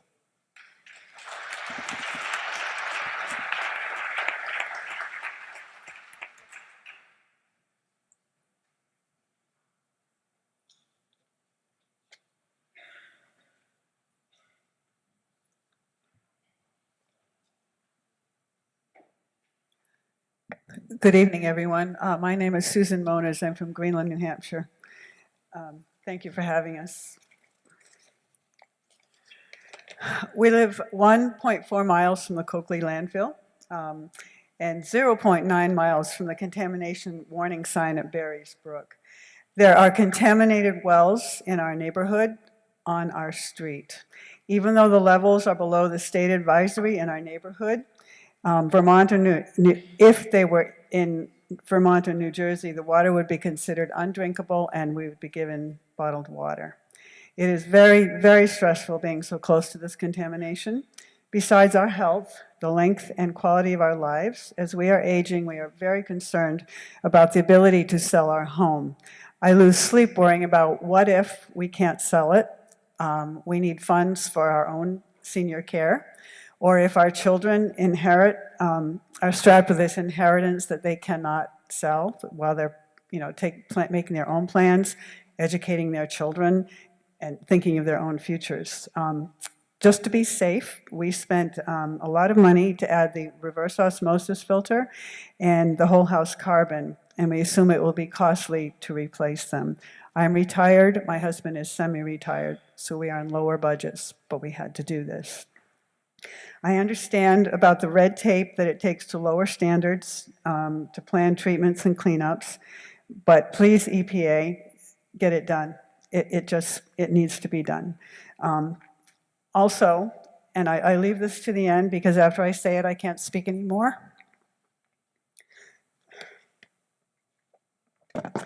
My daughter worked at Peace for 10 years, 2 grandchildren, breastfed, so 2 of my precious grandchildren and my daughter have been exposed to this through no fault of their own, and they can't do anything about it.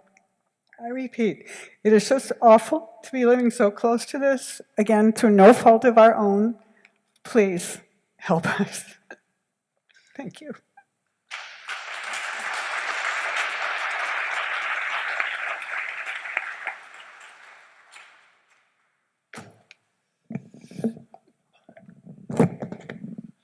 My name is George Heitzman. I'm from the New York State Department of Environmental Conservation.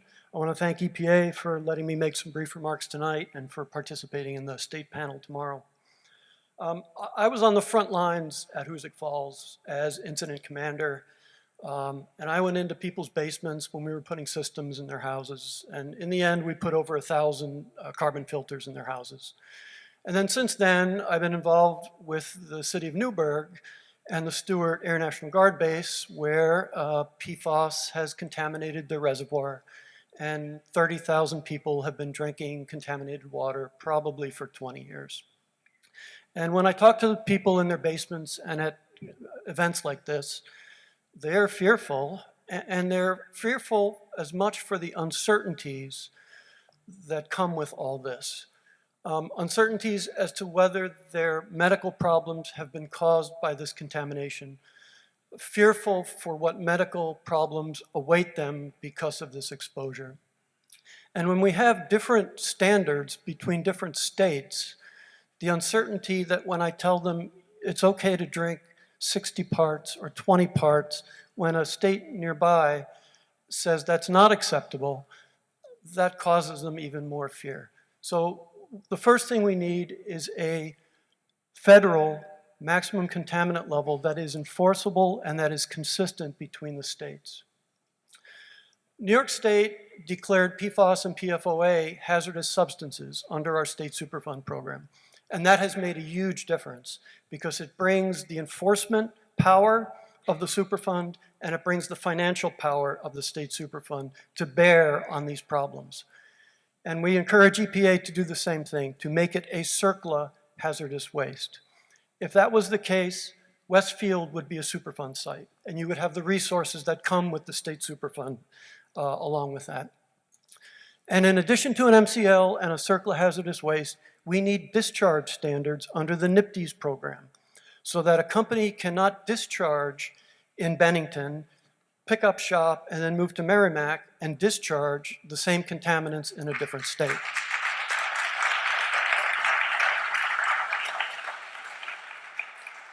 And then finally, we need the Department of Defense to step up.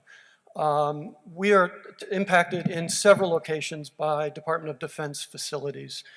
We are fortunate that Senator Gillibrand is on the Armed Services Committee. She and Senator Schumer have worked very, very hard to get funding allocated for the Department of Defense and for them to take responsibility for their actions. And we encourage all of you to contact your senators to get funding through the Department of Defense so that they can step up and fulfill their obligations nationwide. So thank you.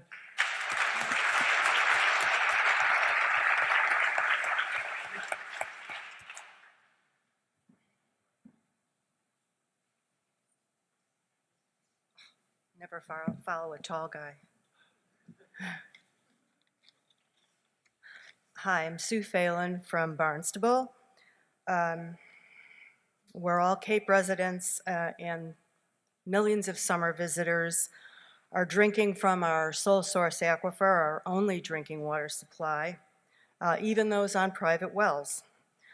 Imagine waking up to the news reports the morning of May 24th, 2016, that the Barnstable town officials are warning pregnant women and nursing moms not to drink the water or prepare food with it or cook. And their babies shouldn't be drinking the town water either. Of course, all of this was due to AFFF from the Barnstable County Fire and Rescue Training Academy and or the Barnstable Municipal Airport. We have 2 polluted sites with PFAS. Now, all of this didn't occur overnight, of course, due to appalling inaction on many levels. It turns out that we've been drinking the PFAS polluted water for decades and will be paying for that long with our health. My family has been directly affected by PFAS contamination of the water, with my husband having drunk the water daily for over 30 years, and he has health impacts to prove that. The health of our next generations, however, is already being sacrificed, already having been exposed to PFAS even before birth. We need an enforceable drinking water regulation for PFAS as a class of chemicals, which is health protected for all ages of life, and we need it now. In addition, I'd like to ask that we need PFAS as a class to be designated as a hazardous substance. I think others have mentioned that. On the Cape, we need PFAS testing of surface waters and fish tissue testing to establish fish advisories where needed. The Cape has hundreds of fishable drinking waters, which attract sport fishermen as well as subsistence fishermen there, including local tribes. We desperately need new unpolluted wells in Barnstable, and exposed residents need blood testing. We need transparency about EPA's plans for cleaning up this public health catastrophe and thorough cleanup of the contaminated sites, especially the Fire Training Academy. Yes, this will be expensive. You need to make the polluters pay.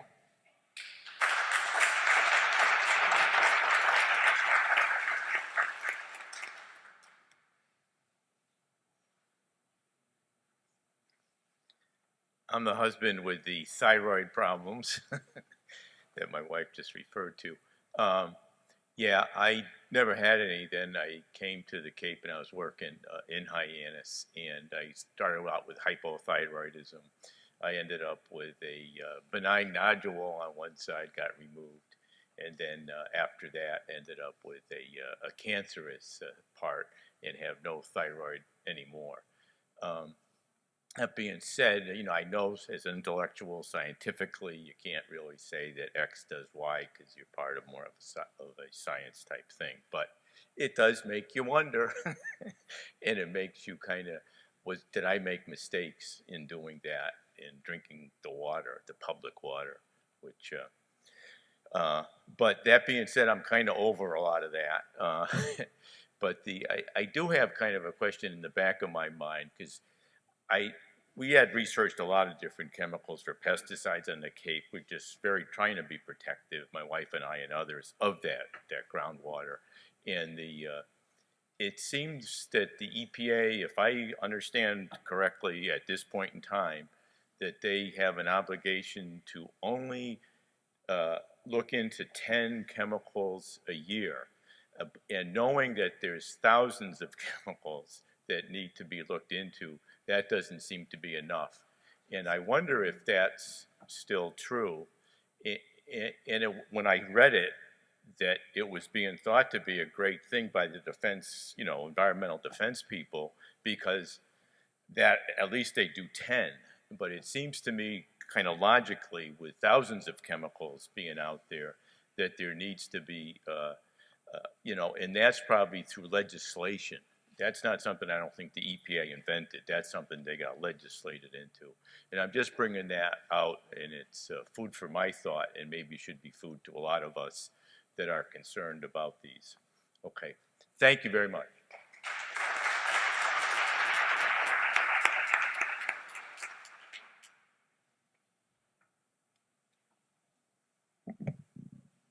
I'm the in-between guy, height-wise. My name is Tom Sherman. I live in Rye, New Hampshire. I work as a gastroenterologist at Exeter. I was a state rep from Rye and Newcastle from 2012 to 2016, and was the state rep who was first made aware of the cancer cluster concerns, and then worked as the governor's appointed chair of the Cancer Cluster Task Force. I'm continuing to serve on 2 commissions that came out of the task force, and with this background, today I'm speaking as a private citizen. And the reason I'm doing so is because I think there are a few points that I've learned out of almost 3 years now, or 4 years of work on PFAS and the impact on human health. And with my commitment on community health, and I think your stories today are amazing and really help put a face to the chemicals and the problems that they're causing. I have just a few comments I'd like to make on summarizing some of my ongoing concerns. The first is that is fairly specific, and that's that the EPA has sole responsibility and authority to compel effective remediation at Coakley landfill. We keep hearing that from our own DES. We hear it from every source. So I think that one of the first steps that EPA should take immediately is that CLG, which is the Coakley landfill group, should be required to bring municipal water to the houses around Coakley. And that accomplishes 2 major goals. The first is that it will make sure they get clean water, and the second is that it will stop drawing the plume of contaminants away from Coakley. The second is that there is an unwillingness of the EPA to require remediation of ongoing contamination of Barry's Brook watershed and toxic biopersistent chemicals. So Barry's Brook watershed feeds all the way down into Little Harbor, and we have ongoing outflow of chemicals into that watershed. Right now, it seems to be pristine downstream. That's not going to last. 3 is the delay in declaring PFAS as a class of toxic hazardous chemicals and continuing to call it an emerging or a contaminant of concern is, I think, very disingenuous. We have enough data now to know that it is a hazardous chemical and it should be declared such. 4th is that there should be full disclosure of the use of PFAS or any of those compounds in any variety or in any facility. Any of you who use Glide Floss, if you read the fine print, it's got Teflon in it. Any of you who go through a Teflon car wash, that also has it. Finally, and I'll finish with this, as a matter of practice, wherein the EPA allows new chemicals on the market without adequate vetting as to their safety for both the environment and human health, I think this needs to be changed. I think that we seem to be driven by retrospective data, and that means that people are getting hurt. So I think we should, I agree with the earlier speaker, we should use the FDA approach, and chemicals should not be released onto the market for profit by any company until they've been fully vetted. Thank you very much.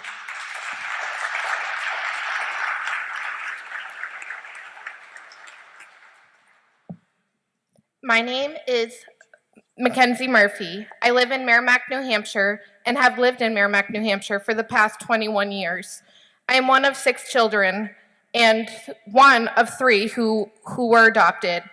It is of great concern to me that so many individuals across the state of New Hampshire are experiencing thyroid hormone disruption due to exposure of PFOS, increased risk of cancer due to exposure of PFOA, as well as an overall disruption to the immune systems of individuals across the state.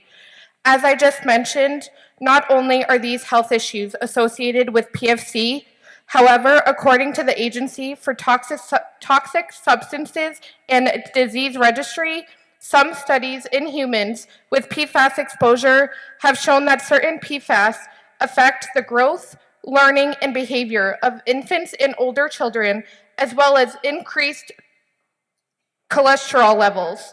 Throughout the town of Merrimack, there are several individuals, both children and adults, that have been diagnosed with several forms of cancer. Max, who is a little boy in Merrimack, just completed his 3rd grade year, has been diagnosed with acute lymphoblastic leukemia and recently diagnosed with isolated central nervous system relapse. A family friend of ours in her mid-50s, 4 years ago, diagnosed with cancer. My older sister, Heather, has been diagnosed with several health issues and a thyroid disorder. My younger sibling, Zachary, an incoming senior in high school, last year diagnosed with Graves' disease and lost 54 pounds in 2 months. This past week, after having my yearly physical exam with lab work, I was told that my cholesterol levels were exceeding the average level in cholesterol in human beings, which can also be caused by PFAS exposure. What do these stories say to you? We all live in Merrimack. None of us are biologically related, and we are all experiencing several forms of health problems. In Merrimack, our citizens are experiencing excess levels of PFAS and PFOA, including exposing our K-12 students in our school system to unfiltered, contaminated water. If we were to administer a blood test to all of these children and teenagers, I can only imagine how many of these students would test positive for elevated levels of PFOA and PFAS exposure, as well as several health conditions that may appear. PFC-contaminated water is absolutely unacceptable. In March of 2016, the New Hampshire Department of Environmental Services ordered that 2 of the 6 Merrimack water wells be closed, as they each tested over the state regulatory limit of 70 parts per trillion for combined PFOA and PFAS. The Department of Environmental Services has stated that contamination of our closed wells have been attributed to air emissions of PFAS at St. Gobain that accumulated into soil and traveled into groundwater.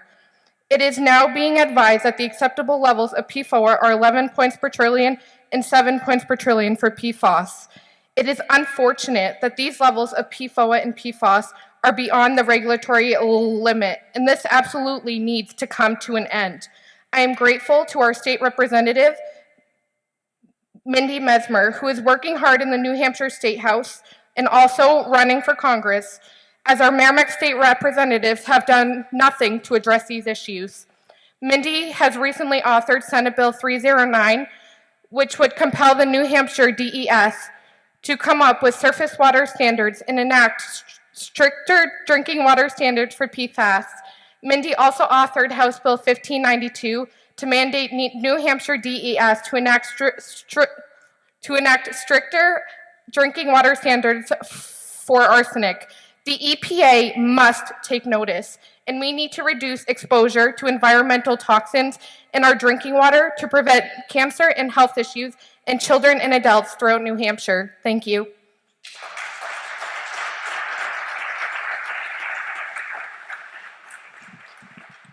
Okay, this is just one more plea for people to try to keep within the 3 minutes, because what's going to happen is we're going to run out of time. A number of people have already expressed their concern that they're not going to get a chance to speak. I know everybody has something important to say. You know, we're going to have to enforce it a little bit more, hopefully not, but just with that plea, just try to keep it shorter, okay? I promise you won't have to show me the sign. It's definitely under to 3 minutes. First of all, good evening. My name is Nancy Harrington, and this is a cohort of mine, Barbara Healy. We are town councilors from the town of Merrimack, and we are authorized to speak for the entire town council. Over 2.5 years ago, water from a tap of a local industrial company was identified containing PFAS, an unregulated contaminant. The New Hampshire Department of Environmental Services was notified, and thus started a long and complex journey that identified a large airborne plume of PFAS from a local industrialized company that leached into not only private water wells, but also our town water supply. You have and will continue to hear the many facets of this journey from not only concerned citizen groups and state departments, but also local government representatives. We are representative of that local government's constituent. In the beginning, many months were geared to working with local communities also affected by this contamination plume and the New Hampshire Department of DES. It must also be remembered that at that time, the interim advisory standard was 400 parts per trillion. It became quickly evident that this level was not based on any particular science and was overall just advisory. Therefore, a more valid standard needed to be set. Much pressure was placed on the federal EPA to re-examine the standard and provide a more authoritative, reasonable, and verifiable level. In 2016, the federal EPA revised the lifetime health advisory to 70 parts per trillion. Since our town has a separate private water company that is responsible for our town water, we have focused, that means the town council and the town entity, has focused our attention on working with the New Hampshire Department of Environmental Services with remediation for private well owners who have been identified as the most in need of remediation based upon their very high levels of PFAS. It is my understanding that the Merrimack Village District, who is our town water supplier, is represented today, and the town officials would like to publicly support the efforts of the district in their continued interest and activity to meet the safe water needs of our community. We would also like to thank the state legislators who have recently enacted air emission and groundwater regulations and other supportive measures to enhance the ability of the New Hampshire Department of Environmental Services to examine more thoroughly the impact of air and water contamination. A very active concerned citizen group has also been instrumental in maintaining the focus of all of us on the health impact of PFAS contamination on the health of our citizens. We have all been waiting for additional studies to be available to inform us about the safe level determinations. With the recent release of the Agency for Toxic Substances and Disease Registry report, not easy to say, it is now time to examine, analyze, and determine remediation efforts. The results of this report, as well as other scientific studies, must be examined to reset the standards. But it is the state who will be able to move more quickly than the federal government. We all know that already. Therefore, we would strongly encourage the state of New Hampshire to convene a PFAS science panel to explore all the data to determine a state PFAS drinking water standard. The federal EPA should be supportive of those state efforts and provide resources and assistance as much as possible. In closing, all of us must work together and advocate in good faith to identify and take active steps to remediate this problem, ensure that the drinking water is safe for all of our citizens. Thank you.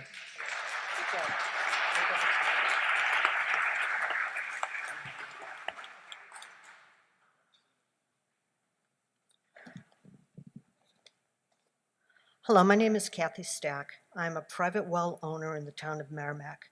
I've lived there for over 30 years.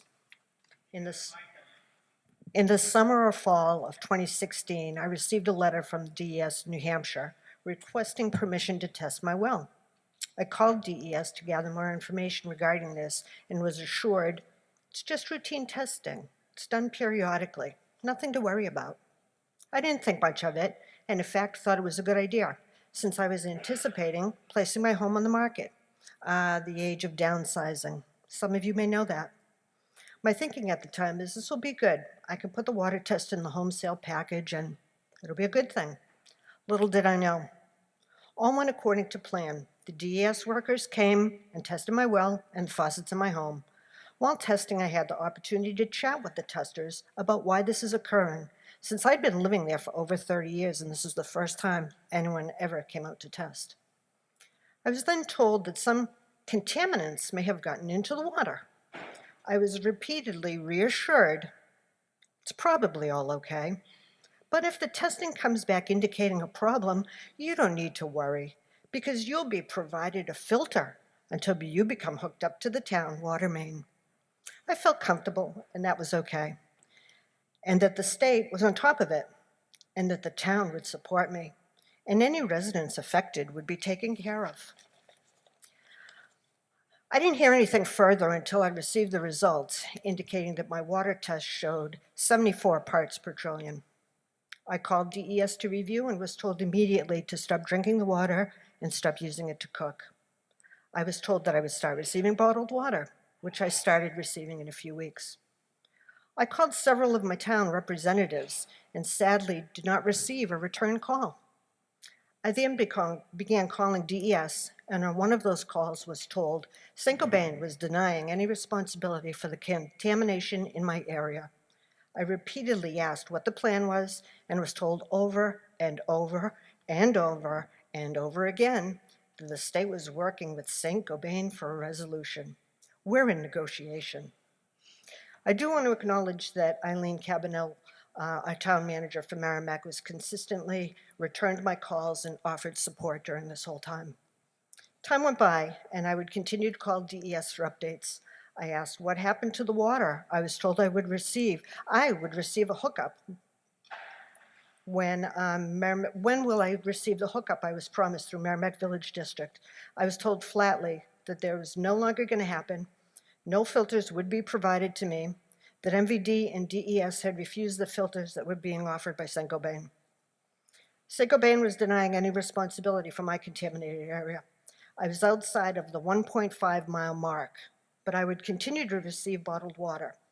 My family was further denied blood testing because I was beyond the infamous 1.5-mile mark, despite the fact that my water tested at 74 parts per trillion. It was at this time that I was fortunate to meet Mindy Mesmer, who was fighting for our right to drink clean water and breathe clean air. I was so grateful that she was out there fighting the administration and the polluters to reform and to safeguard policies to protect our health. My own town reps were nowhere in sight. Fortunately, Mindy, a rep from the Seacoast, was willing to come to Merrimack and fight for action. Nothing was being done. I became more knowledgeable about the issues, went to town council meetings, MVD meetings, and joined the Citizens for Clean Water. From that group, I met many outstanding individuals: Lorraine Allen, Carol DePerio, Kathy Comar, Gail McLean Shaw, Wendy Thomas, Nancy Murphy, and Kristen Ayers, to just name a few, who have been leading the charge in Merrimack to protect our waters and get help for the residents affected. As months went by, my telephone calls to the state and comments made at various community outings were all met with, "We are in negotiations with St. Gobain, so we can't talk about it." St. Gobain has refused to acknowledge responsibility for my contaminated well because I am a disputed area. I'm only 3 miles away. As I was learning more and more, I also learned that several of my neighbors have been afflicted with various health concerns, including but not limited to kidney disease, testicular cancer, high cholesterol, thyroid issues, fertility difficulties, autoimmune diseases, and breast cancer. I kept thinking, this can't be happening, not in my town. And I still got no answers, just the "we're in negotiation" mantra. I was denied blood testing, being told St. Gobain claims that you're in a disputed area. However, DES started saying that we're hopeful that this will be resolved, as the chemical footprint or markers were identical to those obtained from St. Gobain. Over and over again, no information was forthcoming, just "we're in negotiation." Eventually, I was allowed blood testing, and the levels for myself and my children, ages 19 and 17, exceeded the general population. As someone earlier said, this is a parent's nightmare. Why is blood testing being denied, or we're restrained from getting blood testing?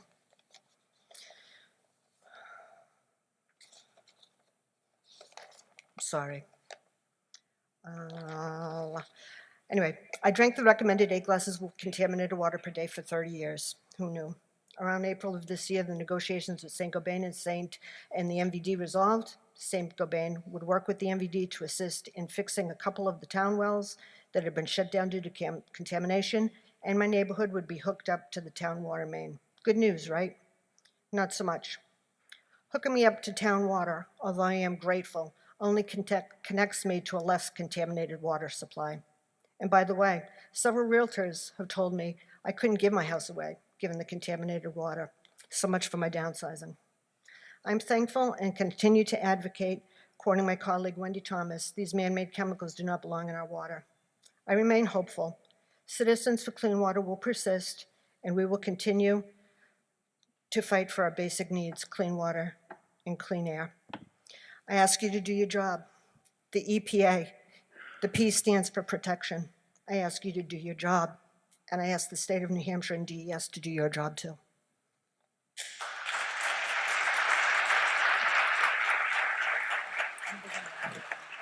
So we're into the 8 o'clock time slot. So who has, I know you have a 6, who has a lower number than he's got 1? Okay. So once again, I'm supposed to be doing my job. I'm about to lose my job. My job is to try to keep people to 3 minutes, and I think 1 person has done that so far. So let's just try to be a little bit better. How many more people are planning on speaking? Okay, so you can kind of do the math. The lights go out at 11 o'clock. You know, we had the building till 10. We have a little bit of margin, but let's really try to speed it up if we can. Again, there is a docket where people can submit their comments in writing too. Mindy. Hi, I'm Mindy Mesmer. I am a state representative here in the House in Concord and represent Rye and Newcastle. I got involved in this issue through identification of the pediatric cancer cluster that some have referenced in the Seacoast in 2014 that was identified and admitted to by the state. That is a double cancer cluster, actually, where children are getting 2 forms of rare cancer, RMS, which is rhabdomyosarcoma, and pleuropulmonary blastoma. Since that time, we've become aware that we have also about 2.7 times the expected rate of brain and central nervous cancers. I should add that I came to this as state rep after being a 30-year environmental scientist and now have a master's degree in a public health field from Georgetown from a few weeks ago. So that is how I became familiar with what a cancer cluster is and was able to identify it.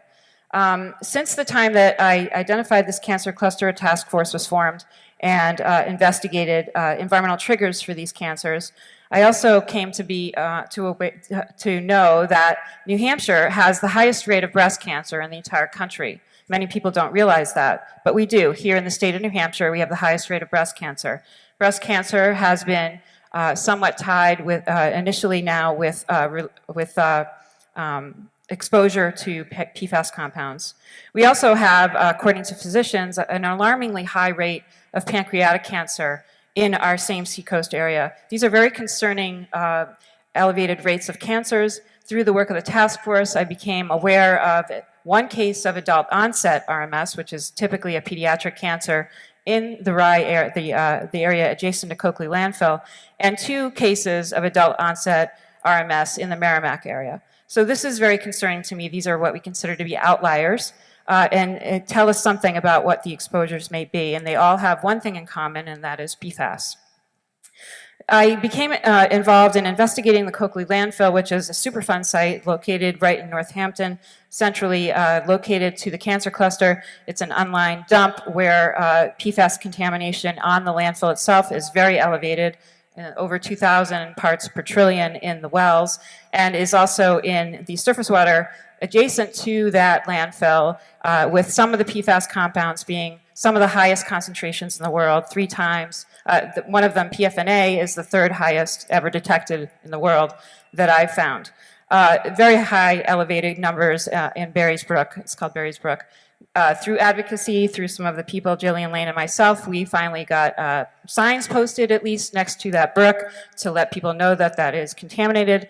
Up until a few months ago, the state was actually putting 5,000 fish per year in that brook without the public knowing that it was unsafe to eat that, or I consider it to be unsafe to eat those fish. We're currently advising people to catch and release. So those are good measures of progress.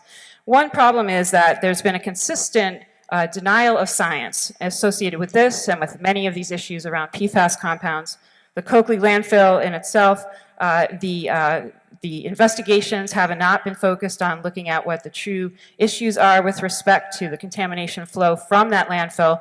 There's contamination, it's sitting in the very highest part of the seacoast, and contamination flows from the top of a hill in all directions. And so it needs to be investigated not only in the Greenland and Rye area, or Northampton area, but also in the Hampton area, all around the landfill, to look at increased levels of PFAS compounds coming from Coakley landfill in all directions. While there is elevated levels from a car wash that is in part contributing likely to the PFAS issues down in Hampton, there is still no evidence to eliminate the Coakley landfill as contributing a source to the Hampton issue. A lot of the work I've done on the state legislative level has been in relation to the stuff I knew about science. We knew that other states had much lower levels for PFAS compounds in drinking water. We talked a lot about the C8 Science Panel study and how that showed 15 years worth of looking at 69,000 people and the health effects from ingesting PFAS as low as 50 parts per trillion, much below the current standard, the EPA, the advisory. And we were troubled by that, and so we tried to get a lot of legislation passed that had to do with compelling the state to lower the levels. In fact, another bill that I had that was killed this year, or basically routed out, was to compel the responsible parties to put a remedial system in that was planned some 25 years ago to control the flow away from the Coakley landfill that's contaminating the surface water bodies. And all of this is a denial of the science, and has, yep, I will in a minute.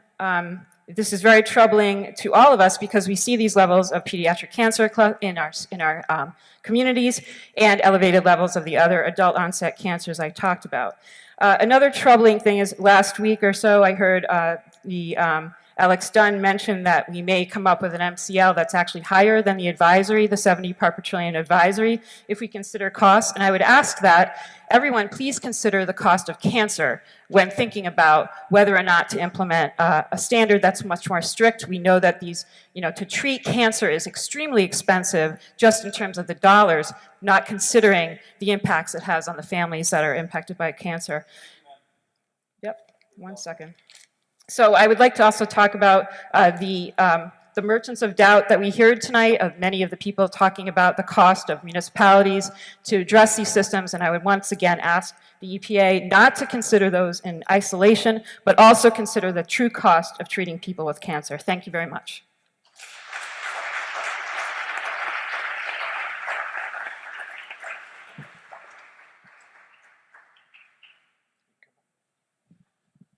Okay, so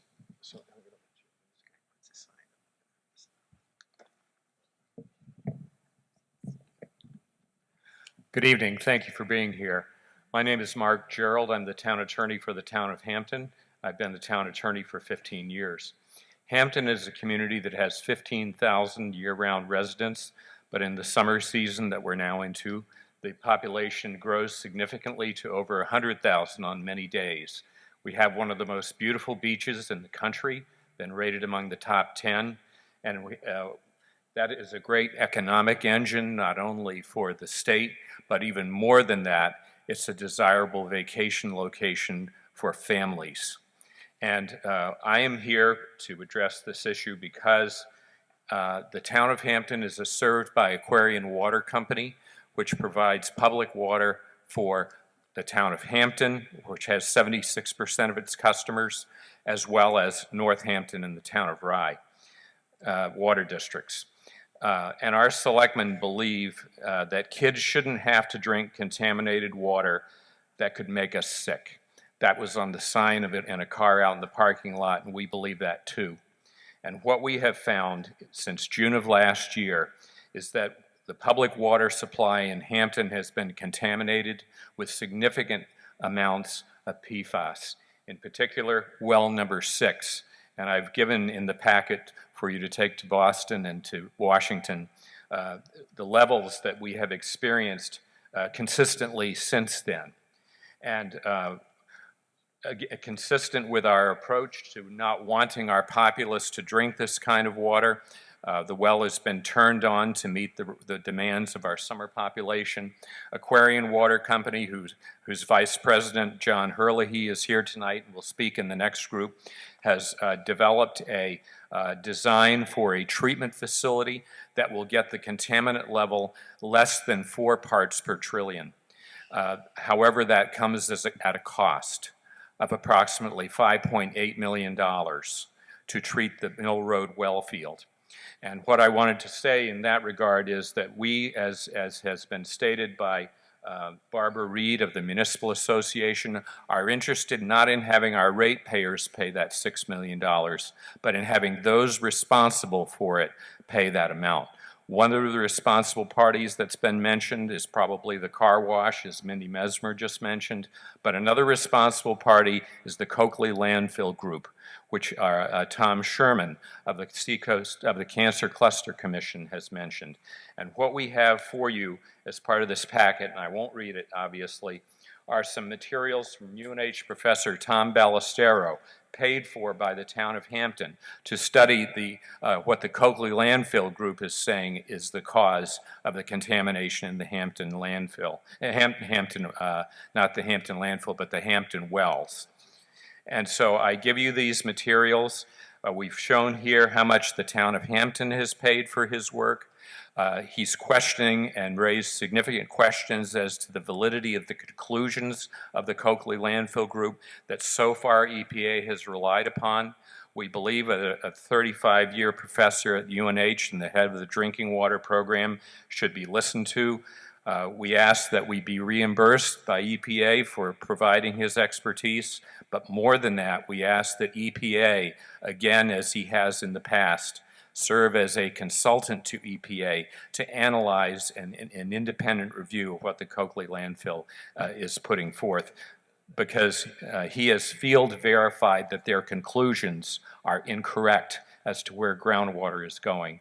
He believes it's going to the south and to the east, not merely to the west and the north, and therefore that should be analyzed with some wells, couplet wells, and he's indicated the location of where those wells should be put in, and EPA should force that testing. If you don't ask the questions, you won't get the right answers. Thank you so much.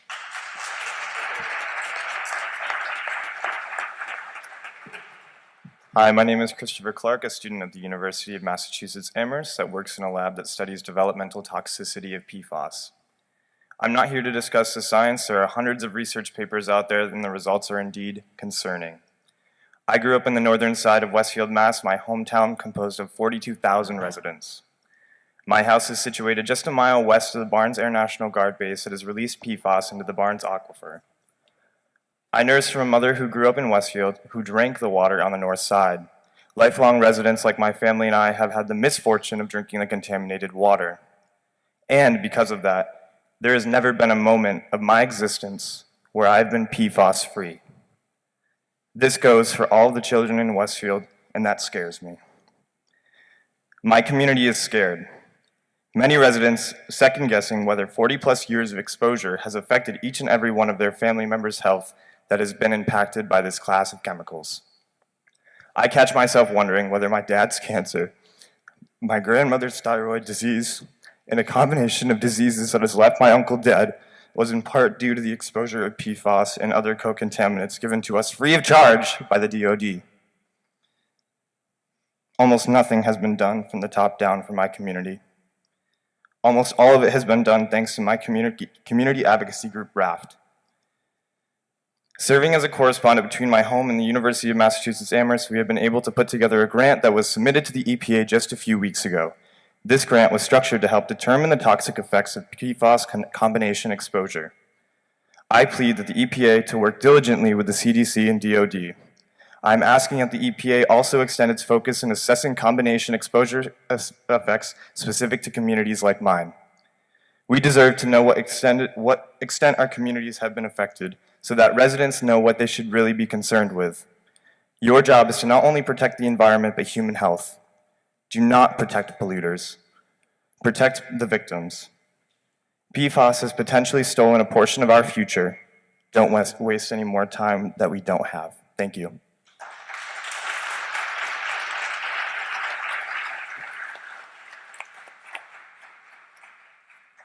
I am also a resident of Westfield, and I just want to put a human face on this. On October 25th, 2008, began my journey. I've been diagnosed with 4 rare diseases, and I have none of them. None of them. This has been 10 years I've been going through this. I'm going into year number 11, and I have no idea what I have. I've been diagnosed with 2 autoimmune diseases, one affecting my thyroid, and the other one is going to shut down different body functions in my body. And I'm really angry. I'm sorry. I'm really, I can't keep it. I mean, I'm gonna die. And it's no fault of mine at all. And I'm from Westfield. And another thing, I went before my city council and I've told them that renters and low-income people are not getting notified about this water. And I am printing this out and giving it to the people. So, and I'm ashamed of my city council and my mayor for not doing this. I'm embarrassed, actually, because all people need to protect it. And I was nervous about coming here because I am a registered Republican, you know, and I was like, I'm going to get attacked. But I care about all the people in my community, not just. And unfortunately, some of the city councilors do not care about the people in my community. And I'm really angry. Thank you for your time.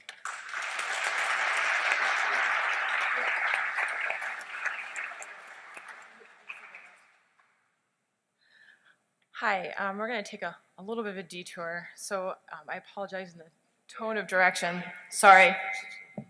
I also hate loud noises. I'm here today to represent and speak to the impacts of PFAS on the work of New Hampshire DOT and to the public in general. It's one of the unintended consequences of PFAS. The department understands the importance of adequately regulating these substances for the protection of human health and the environment and supports New Hampshire DES. The context of my comments presents the impacts of PFAS to New Hampshire DOT's work and ultimately the public that we serve. We are a department of action.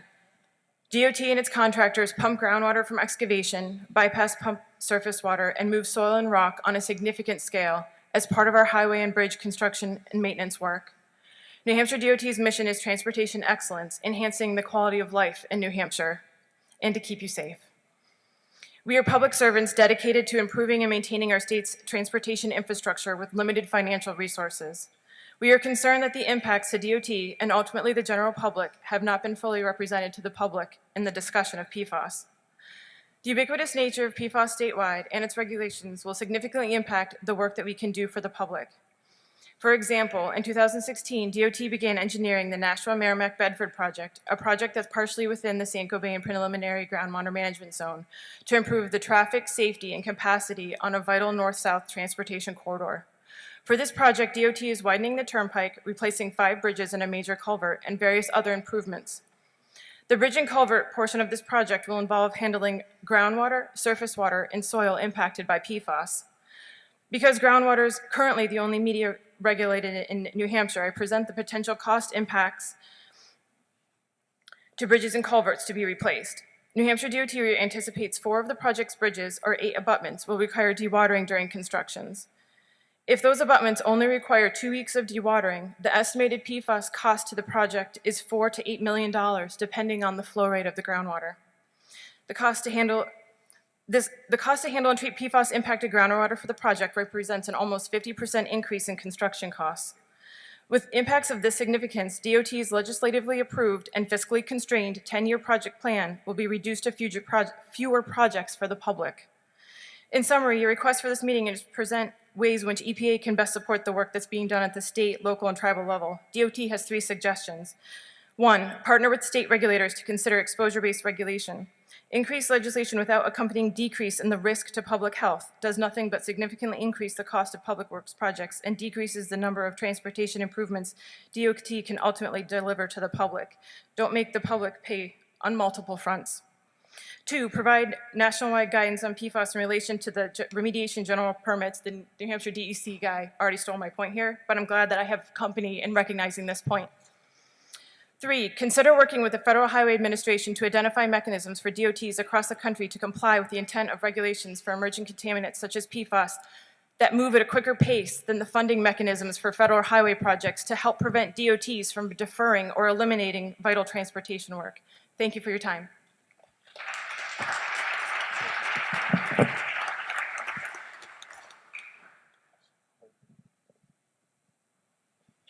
Do we not have any more people from the 8? Come. All right, so I'm going to hold the microphone now, and when your time is up, I'm just going to take it away. So, because I don't think we have any other option. Yes, we do. And if that's right, and if let me say something too. The doors lock at 11 o'clock, and SWAT team comes. So we really need to be done at 10:45 to make sure everybody can get out of the building before it locks. So Jim is going to have to handle the mic now. I know you all want to be heard. We want you to be heard, but we're going to have to start taking it away. So please condense your remarks because we can't afford any more time. Thank you.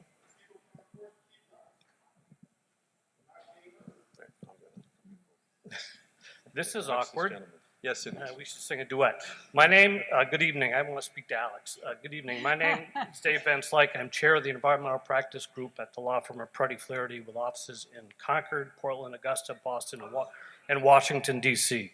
Can I just hold it and you can yank it back? All right, that'd be good. I'm here on behalf of the town of Litchfield, New Hampshire, a municipality that has been significantly impacted by PFCs released from a nearby manufacturing facility. Thank you, Administrator Dunn and Dr. Grevitt, for the opportunity to offer these comments. As a result of the contaminated groundwater in our community, over 450 residential drinking water wells have been contaminated with PFAS at levels exceeding the state of New Hampshire's ambient groundwater quality standards. Over 360 Litchfield homes have now been connected to a public water supply, and approximately 50 additional homes are currently on point-of-treatment systems. In addition, the town's roadways and many of our residents' homes have been subjected to significant disruption for over 2 years while a new public water supply system is being installed and individual residential connections established. While the town is relieved that many of its residents have clean and safe water to use, the contaminated groundwater in Litchfield still exists. This is a problem from several perspectives. First, Almost every development project in the community will be impacted due to the potential exposure to contaminated soils and groundwater during construction. In fact, in the last 2 months, the town has received letters from New Hampshire DES regarding 2 different construction projects in the town that are located in areas in or adjacent to places where PFAS has been found in groundwater and soil. In each of those situations, DES has suggested that groundwater construction dewatering management decisions based upon their location need to be addressed, and that in addition, excavated soils will have to be tested to determine whether PFAS levels exceed the DES's soil guidance levels, both to ensure site worker safety and to prevent unknowing removal and distribution of contaminated soils to yet another location. A second problem posed for Litchfield is that final groundwater management zones will be established in the town. This is a town that has historically had most of its residents on private drinking water wells. That's going to be a significant issue for us in the future.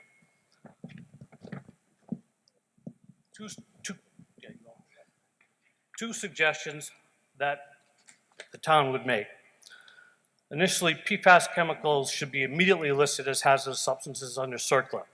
This will more clearly give EPA the authority to reimburse responsible parties for injunctive relief as well as cost recovery. It will also ensure that innocent parties such as Litchfield will be able to pursue cost recovery actions under CERCLA for costs incurred. We suggest that the agency use its authority to issue an interim final rule which becomes immediately effective upon publication, designating at least PFOA and PFAS as CERCLA hazardous substances. Secondly, we encourage you to move expeditiously on setting MCLs for all of the PFAS chemicals. Thank you.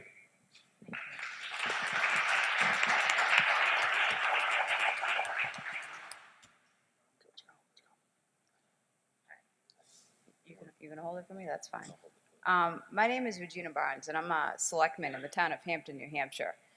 And I'm a selectman in Hampton, and I am authorized to speak on behalf of my board. But after hearing everyone talk tonight, I decided I'm just going to speak as a New Hampshire resident to the EPA, if that's okay.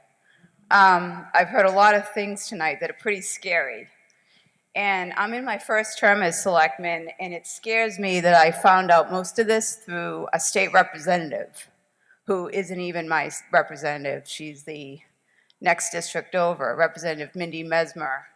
Luckily, we have 2 representatives in Hampton that jumped right on board once they found out Representative Cushing and Representative Phil Bean stand behind her strongly, as do I. And with the stories heard tonight, especially Merrimack sticks out in my mind.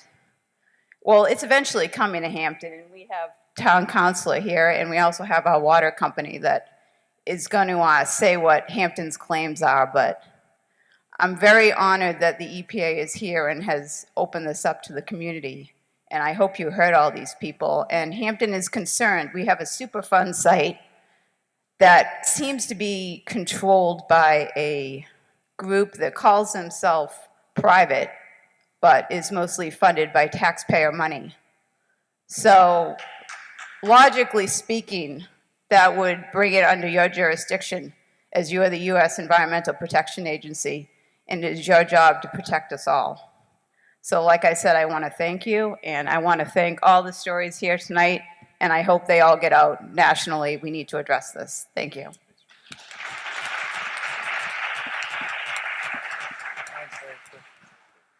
My name is Herb Moyer, Exeter, and I'm here representing the organization I've been involved in since 1972, the Seacoast Anti-Pollution League, otherwise known as SAPL, S-A-P-L. We were organized in 1969, so we're in our 49th year. And SAPL was organized for a number of reasons, one of which was to protect Seacoast residents from toxics in the environment. We think that unless 2 things happen, we all will continue to be guinea pigs for this whole chemical industry. We have to change the burden from the guinea pigs finding out that things are bad to chemical companies finding out that the chemicals are safe before they're created and released to the market. The second thing that has to happen is that dark, unregulated money has to be taken out of politics. That's behind most of these issues that we face environmentally. It's big, dark money in politics that prevents us from getting traction. I want to thank the EPA for all the personnel you've brought here, and I want to have a special thanks to Mindy Mesmer and Dr. Tom Sherman and all the people who spoke, illuminating for us the extent of this damage. Thank you. Okay, who else is waiting to speak? Okay, anybody else who's waiting to speak, I would just ask you to come and get in line here so we get a visual of who's waiting. Good evening. My name is Dave Shillman and I live on September Drive in Greenland. My neighbors and I are very concerned about what's leaching from the Coakley landfill. I know firsthand what toxic chemicals can do to the human body over time, even without extreme exposure. I was stationed at a base in Vietnam where ranch hand aircraft were used to spray Agent Orange. Because we were told at the time that there was no danger to us, after missions, aircraft were just washed down on the flight line. Our flight line was not like concrete. Our flight line was made out of something called Dexion. It's steel with big holes in it, but it's heavy duty enough to support an aircraft, but the water that they use to wash down the aircraft with just leaches into the ground. So eventually, the only fresh water we had was contaminated by the Agent Orange. For 1 year, I drank, bathed in, and ate food prepared with that contaminated well water. This exposure has resulted in my having 3 of the 15 presumptive diseases that the VA and DOD agree are the fruit of Agent Orange. Spraying started in January 1962 and took until 1991 to identify the 15 presumptive diseases. That's 29 years and hundreds and thousands of victims. It's taken years for the effects to manifest, and too many have died and lived compromised lives. I am totally and permanently disabled due to Agent Orange, and I have required both heart surgery, lung surgery, and I'm a diabetic. I urge you not to let PFAS become the next Agent Orange. The price my family and the countless thousands of other families, including their children and grandchildren, are paying for the cover-up of the Agent Orange problem far outweighs the financial cost of cleaning up the Coakley Superfund site. The scope of PFAS contamination is beyond my knowledge. What I do know is that the quality of life for those of us who live in proximity to Coakley has been negatively impacted, and long-term effects have not been fully realized yet. I believe it is within your authority, EPA, to protect us from the inaction and deceit of the Coakley landfill group. Please give careful consideration to the non-financial impact of our circumstances. Thank you.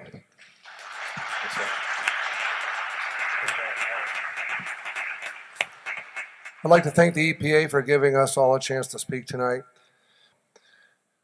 My name's Norm Labby. I'm the superintendent of the Kennebunk Port and Wells Water District. I guess the one speaker from across the border to the north. We are a nonprofit water utility that serves a 20-mile stretch of southern coastal Maine with a population that gets up to about 100,000 during the summer. We are one of the 194 public water supplies across the nation that had a detectable and reportable level of PFAS during our UCMR3 testing in 2015. It was in one of our wells, which supplied a quarter of our 1 billion gallon per year water supply. At the time, with a 50 part per trillion hit and a combined health advisory of about 600 parts per trillion at the time, we didn't give it too much thought. But when the EPA's health advisory dropped to 70 parts per trillion in 2016, we quickly educated ourselves. Our journey is too lengthy to describe in 3 minutes, but the short version is when looking at what little information was out there and what other states were doing, and talking with the folks at Portsmouth Water, we couldn't in good conscience continue to feed that water to our customers. So in February of 2017, without a maximum contaminant level or one in sight, and with all of the uncertainties involved around this issue, we erred on the side of abundant caution and shut the well down. A year later, after a bunch of pilot testing, we're back online now with a 1 million gallon per day GAC filter, and we're staring down the barrel of a $1.5 million capital expenditure and about $60,000 to $80,000 a year of additional cost. But that's just our abbreviated story. The bigger story is that our well site isn't next to a manufacturing site, an airport, a military base, or a landfill. It's in the middle of a relatively undeveloped farmland. During our extensive research, we determined that the source of the PFAS was from the spreading of biosolids and, quote, paper mill bioash. As a soil amendment, all approved by the DEP in the 1980s, it was determined that the farm field had PFAS levels in the soil as high as 800,000 nanograms per kilogram, which would equate to 800,000 parts per trillion if you're using the water measurement. The milk had 680 parts per trillion of PFAS. The dairy farm is now shut down. How many more sites like this are there? The information, including all of the permits, should still be available. We just happened to stumble onto some, this one, as a result of our UCMR3 testing. There's a bigger issue here. DEP and USDA also need to get involved. In my 42 years of service in the water utility industry, I've been aware of the saying, beware what you ask for, but I'm going to ask you for something. What you said in the recent, in the EPA has stated that they will be initiating steps to evaluate the need for a maximum contaminant level. Just simply assume you need one. Forget initiating the steps to see if you need one. Please just do one. We need it. We'll follow it. Thank you.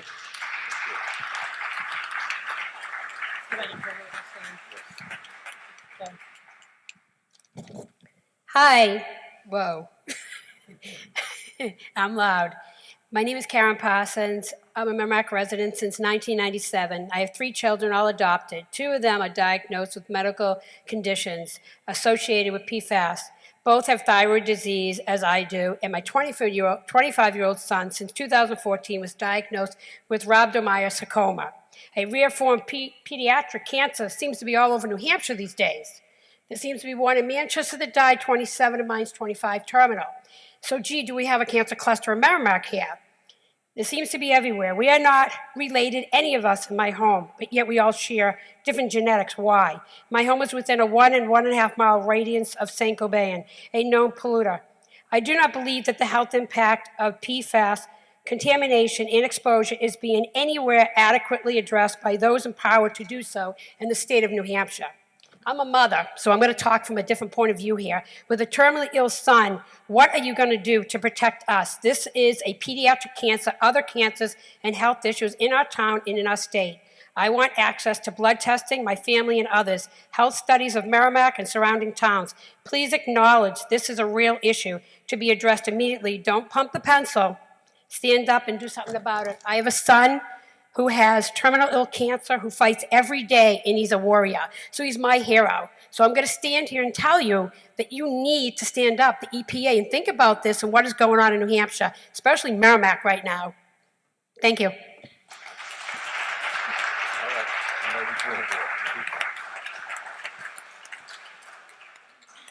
Hello and good evening. My name is John Lombardo. I'm with Evoqua Water Technologies. For those of you that don't know Evoqua, we are the undisputed leader in basically industrial and municipal drinking water in North America. Our products are used by more than 200,000 municipalities across the U.S. Before I continue, I would like to thank EPA for their leadership in setting up the setting up the PFAS Summit, as well as hosting this series of regional meetings to address the issue. As the EPA administrator said himself, and I quote, "One of the main objectives from the summit is to develop and evaluate robust, reliable, and sustainable PFAS water treatment and remediation technologies and techniques.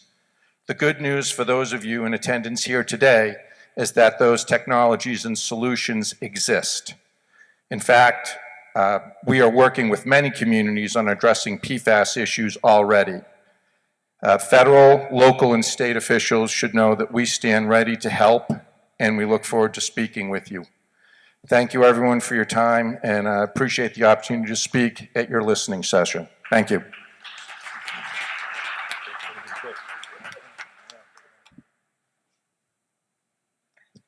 My name is Andrew Surprise. I'm a city councilor in Westfield, Massachusetts. I am not speaking on behalf of the city council. I'm speaking on behalf of my constituents. We have a dispute in Westfield about purchasing GAC systems. Some of us think we should be tapping into alternate water sources in neighboring communities. Personally, I've talked to communities that have dealt with this issue before. I've talked to Rob Allen, the mayor of Hoosick Falls, New York. Even though they have a GAC system, they are still trying to tap into a community 15 miles away. I also talked to the director of water and the West Morgan, East Lawrence, Alabama water system. And they are moving from a 6-chamber GAC system. Just to give you a frame of reference, 6-chamber GAC system, 16 million gallons a day, and they have a 12-month change-out schedule. They're moving to reverse osmosis because they did the long-term costs on that system. It's going to cost them $94 million over 20 years. Our cities and our towns cannot afford this. That's one thing. The other thing is we shouldn't have to beg. We shouldn't have to beg for health studies, community health studies, or blood testing. Our people deserve to know if the chemicals are in their systems and what that could cause in health effects or what has already been caused. We have borderline cancer clusters in Westfield. They were discovered when we were doing tests for TCE in our aquifer. Was not able to be determined that TCE was the cause, but the Mass DEP did nothing in further studies even though they knew there were borderline cancer clusters. So when things like that happen, EPA needs to take notice and needs to tell state agencies that they need to do more testing, more health tests, and try to find and determine where those health problems are coming from, because our citizens need to know that. And the last thing is the cleanup. We need a cleanup framework. We need CERCLA. It already exists. The EPA has to move immediately to put PFAS on as hazardous substances so that we can use it. We're dealing with the Barnes Air National Guard base. They're going through the CERCLA process. It's a slow process, but it is a process. Unfortunately, right now, unless the bill that is in the Senate passes, we're not covered under CERCLA. We're not covered under the BRAC. We need the funding. It's going to cost us over $13 million to install filtration systems on some of our wells, and we don't even know if it's going to work. According to some new studies, the short chains are going to pass right through those systems. We need to know if we're going to be paying for something that's not going to work and it's going to keep our citizens in danger. So, I mean, please, EPA, do something immediately. We need your help. Thank you.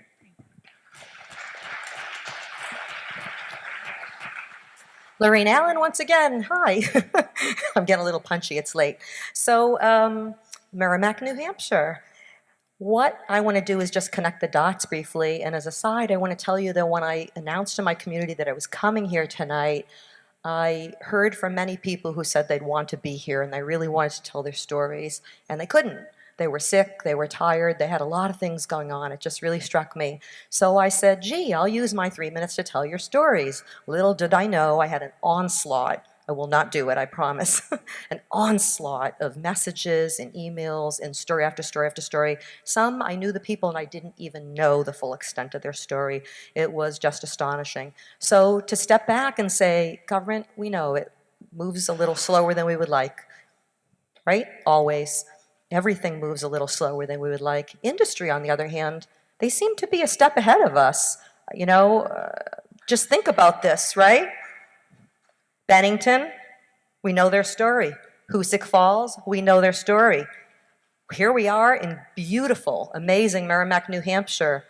I don't even know why this could happen in this day and age because we knew the story of Bennington and Hoosick. I didn't know the story, but they contacted us, and I quickly learned the story, as men did, many residents. So a representative was here from municipalities, biosolids in particular, and I understand what I've seen in the last year and a half is it's this pass the buck game going around, like, uh-oh, liability. You know, I have a town, as many towns do, with closed landfills. Everybody's nervous. Once upon a time, they didn't line them. Who's liable for that? You know, a lot of landfills in New Hampshire, you know, Coakley is just astonishing, but we have landfills with ground monitoring wells. 1,300 is one of them in our town. Lots and lots and lots. So when I hear the argument from the municipal representative, it kind of struck me. I get it. I understand fiscal responsibility. I live in New Hampshire.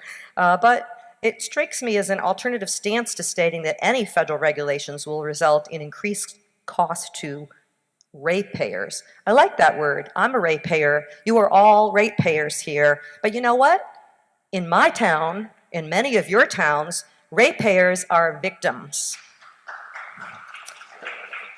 And victims don't pay for the crime of their perpetrators. So why are we having this discussion about the cost in our town? We're worried about that. You know, our water department says, oh, if we do the right thing, we're going to have to raise your rates. You know, the money is getting talked about, and no one is saying, hey, you know, the residents are saying, what about the polluter? So I'm going to read the briefest one, I figured, because I told these residents that I would stand for them and give their stories, and then I realized when I got so many, I couldn't do it. And trust me, it's story after story after story with multiple. So this one briefly, just as one. Public water, 12 years. Bladder cancer is found in smokers, folks with a family history or bladder defect from birth, people ages 65 or over, and people who have been exposed to chemicals, and most commonly in men.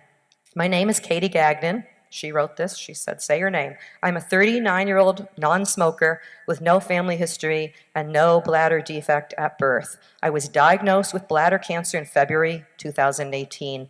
I have lived in Merrimack for 12 years. I am receiving treatment at Mass General Hospital. Every doctor I have seen has told me I have had some environmental exposure that caused my cancer. There is no explanation. I sit in my oncologist's waiting room with men well into their 70s. At 39, I will spend the balance of my days being continually screened for cancer. There was no finish line for bladder cancer. I can fight it once or 10 times. Nobody knows. The pain I have endured, the quality of life I face, is due to the poisoning from St. Gobain. We need direct action taken to prevent more people from developing cancer. I'm not one of the lucky ones, but you have the ability and the duty to save others. Thank you.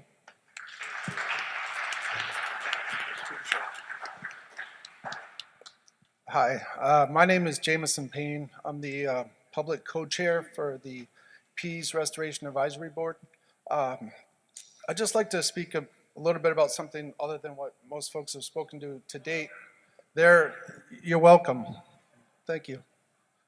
So with that said, I'd like to see a little bit more thought about the process and order from EPA about how to move their process faster, evolve, and be more flexible.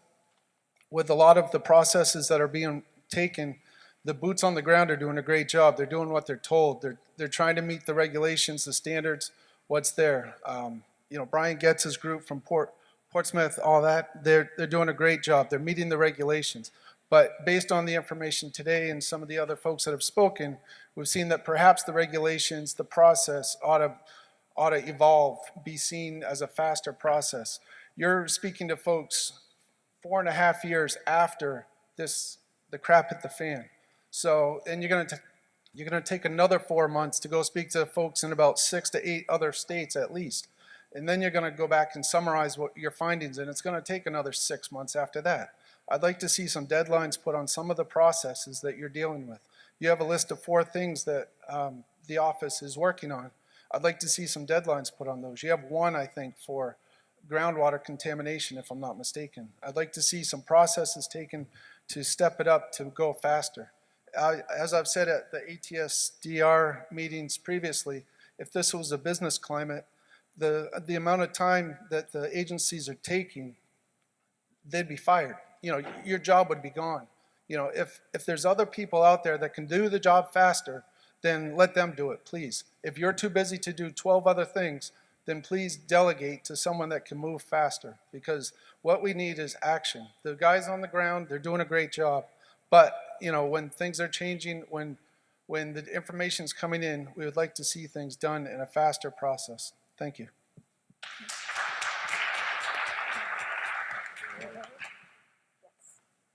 All right, my name is Michelle Dalton. I'm from Durham, New Hampshire. I'm a member of Testing for Peas, and I apologize if my speech is kind of choppy. I've cut it down about 5 times already while I was sitting here. So I'm going to place this picture of my son here to you because I want you guys to see the face of the PFAS contamination.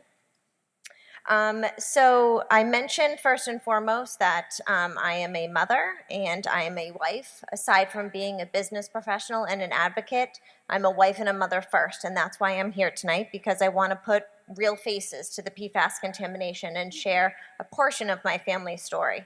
So again, this is Chase. He's my youngest of 3. He's 5 years old. He's vibrant, energetic, loving, and funny, and his smile will melt your heart in more ways than one. He is one that many say broke the mold. Chase is the reason that I started out on this journey, advocating for safe water. He was exposed to high levels of PFAS from the moment I became pregnant in 2012. During my pregnancy, I worked at an organization on peas, and naturally I drank the water. Little did I know that the water I was drinking to make sure that both myself and my unborn child stayed hydrated and healthy, that was laced with persistent, stable contaminants of emerging concern. Little did I know that these PFAS, associated with negative health effects that can be deadly, were making their way through the placenta into his developing fetus. After Chase was born in 2013, I breastfed him for about 7 months, and I did what my husband and I deemed as the most beneficial for our baby. We decided that placing him in a daycare close to my work was best, so that I can continue breastfeeding even after my maternity leave was over. He started daycare at just 12 weeks old. He attended there on daycare on peas for about 3 years, and during those first 3 years of his life, he was exposed by various ways of ingestion.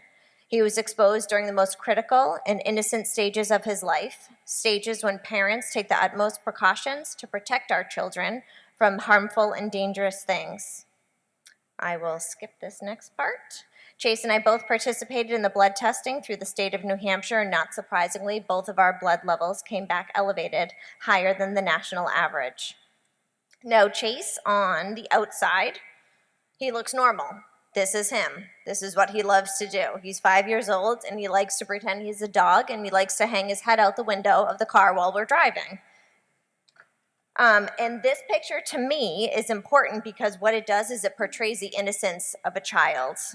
And on the outside, he looks normal, but on the inside tells a completely different story because his body and his organs are constantly fighting and being taxed day in and day out, trying to emit these persistent chemicals from his body.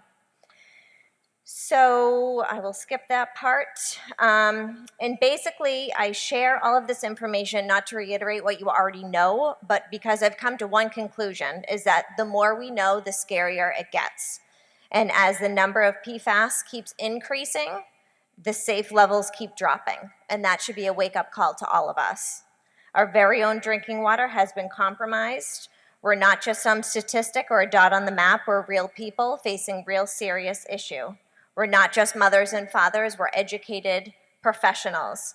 And we're here asking for your help. Believe me, we wouldn't be asking for it if we didn't need it. But we do, and we are. I want you to hear us and hear our stories and see the real faces of the contamination. Thank you.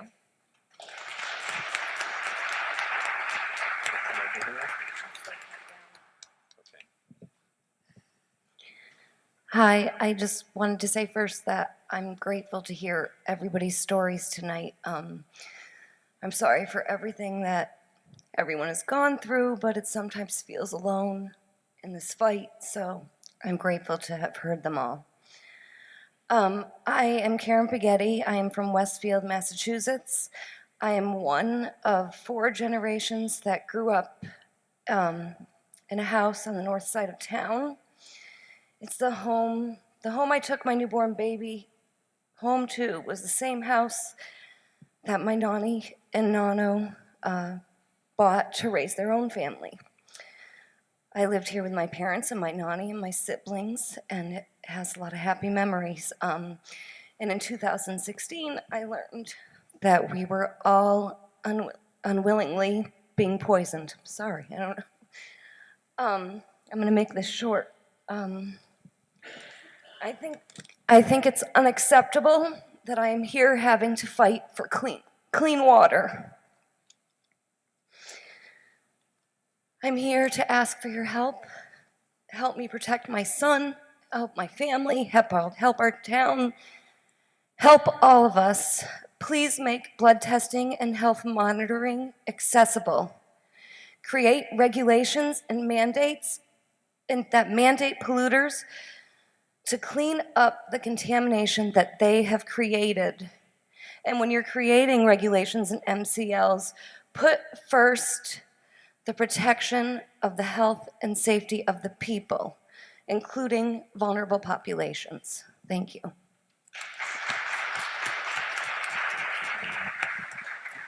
Good evening. My name is Mary Jones. I'm a community organizer with Toxics Action Center in Western Massachusetts and Connecticut. At Toxics Action Center, we work from the core belief that everyone has the right to breathe clean air, drink clean water, and have a government that is responsive and democratic to people's needs. And I've had the great pleasure of working very closely with communities impacted in Massachusetts and Connecticut, including Westfield and Cape Cod. In my time organizing side by side with these communities, I have learned and witnessed that states and municipalities are struggling to protect their people from these dangerous chemicals. And this has happened in two main ways, both of which have been said earlier, but I'll reiterate. So first, without strong federal standards in place addressing all PFAS, states are left to create their own standards surrounding these chemicals. These standards vary widely in how many chemicals under the PFAS umbrella are regulated, the exact part per trillion, and how much teeth these standards actually have in terms of enforcement. Without strong federal standard, what counts as clean water when it comes to PFAS is a moving target throughout our country.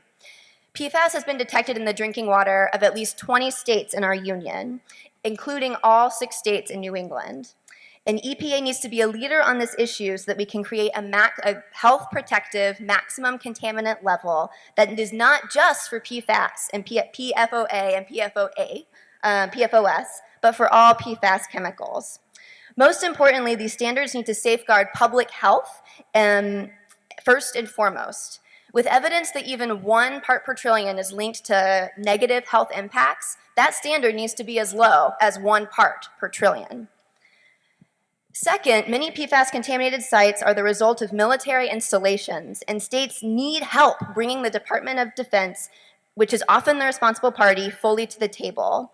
Like any responsible party, the Department of Defense should pay to get communities the clean water they need to remediate their contamination sites. And EPA needs to work proactively with communities and with the DoD in order to make sure that this is streamlined and made forward. Finally, as we heard earlier, large parts of our impacted communities in Massachusetts and Connecticut are environmental justice communities.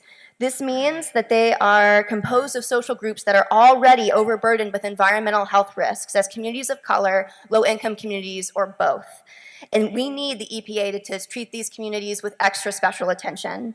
Finally, I want to thank all the community members who have shared your very powerful stories here tonight.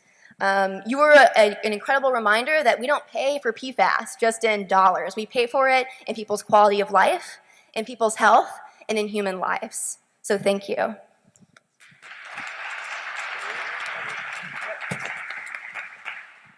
Thanks, Mary, and thank everyone for being here. My name is Shayna Casper, and I'm from Montpelier, Vermont. And so I don't drink poisoned water.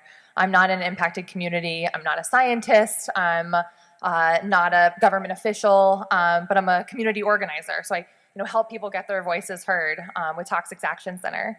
And so I kind of want to echo what Mary was saying. I'm flabbergasted and overwhelmed and just bow down to everyone who had the courage and tenacity to stay out and to share your incredibly, incredibly powerful stories. So, back in 2016, it was actually my birthday when I met Sandy Sumner, who I think left, because I was down in Bennington, having canceled my birthday plans at this firehouse in Bennington, Vermont, where I was finding out about PFAS drinking water contamination for the first time, about these chemicals that I'd never even heard of in doing this work, and finding out that they had been contaminating this community for decades, for a lifetime. And so after working in Vermont, I found out about the drinking water contamination in Hoosick, and then in Merrimack, and in Pease, and in Westfield, and Newburgh, and Hyannis, and the list goes on, because these chemicals are found all over. Just over 2 years later, I've been facilitating this national PFAS contamination coalition with many of these amazing, incredible, inspiring leaders. It's 16 communities from 11 states and Guam, but I'm kind of shocked and confused that there's no one of these regional summits in Region 5 in Michigan, in Wisconsin, in Minnesota, but that there is one in Kansas. So I'm interested in hearing more about that tomorrow, because I thought that was one of the places that was going to be prioritized. So this is a place for people to share their concerns, their family stories, their hopes, and their community stories. To hear that St. Kilbane gave this person one thing and not the other place. But we also realize while this is happening here, what's happening here in New England is not happening elsewhere. We see this all the time, that New England is a leader on so many environmental and social justice issues. But for us to lead, the nation has to follow. And so that's why, I'm prioritizing asking for, national enforceable drinking water standards that are science-based and most protective for the most vulnerable in our populations, the infants, children, and these stories that you've been hearing all night. So thank you for the time, and thank you for holding this space. And thank you all for sharing your stories as well.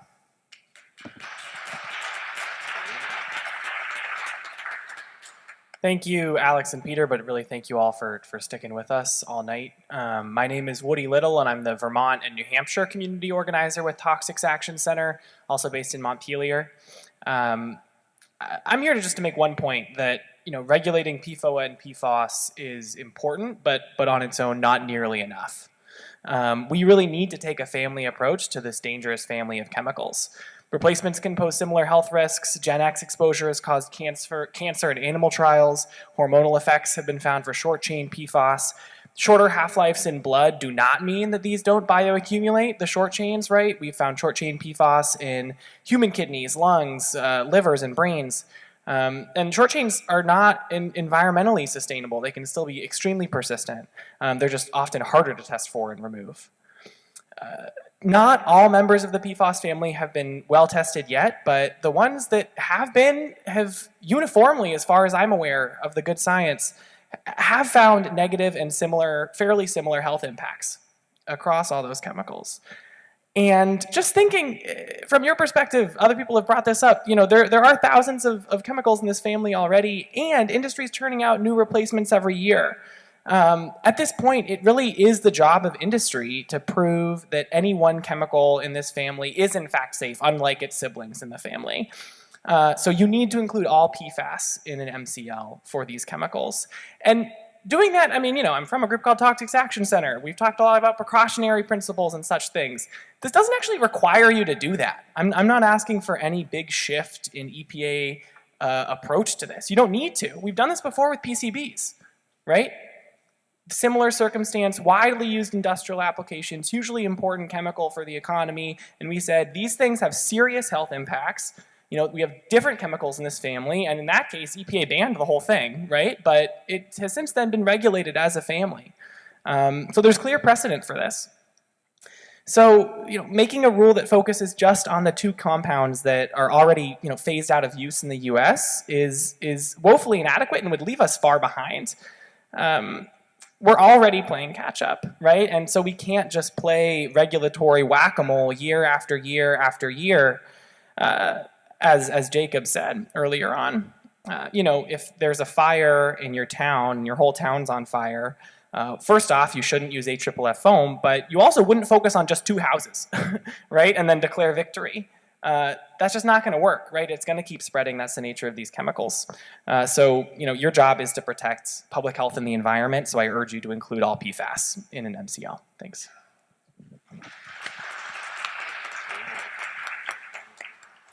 Hi, my name is Emily Josselson. I'm an attorney with Langrock, Sperry & Wool, a private law firm in Middlebury, Vermont. I've been litigating environmental cases against major industrial polluters for more than 35 years on behalf of ordinary citizens harmed by their contamination, including International Paper Company, Universe Corporation, and General Electric. Why are these suits necessary? Because even in the best of times, regulations and standards and discharge permits don't prevent harm to these industries' neighbors. But now, with political pressure to reduce or dismantle environmental protections for citizens, and instead to protect the profits of industrial polluters, these aren't the best of times. Now I'm part of the legal team seeking class action status on behalf of more than 8,000 Vermonters in Bennington and North Bennington against Saint-Gobain, formerly ChemFab. Over the last 3 decades, their PFOA-laden discharges have resulted in a contaminated area greater than 20 square miles. As a result, hundreds of wells are contaminated, some as high as more than 1,000 parts per trillion. Hundreds of people have blood serum levels in excess of hundreds of thousands of micrograms per liter, some more than 1,000. Our suit is seeking, among other things, funding for medical monitoring, funding to secure and strengthen the municipal water supplies, which now are the only water source in town, and compensation for property diminution. Saint-Gobain, a multi-million-dollar company, has been fighting this lawsuit for more than 2 years, and we're still a year away from trial. Saint-Gobain is still disputing its responsibility for contaminating wells in half of the zone of contamination in Bennington and North Bennington.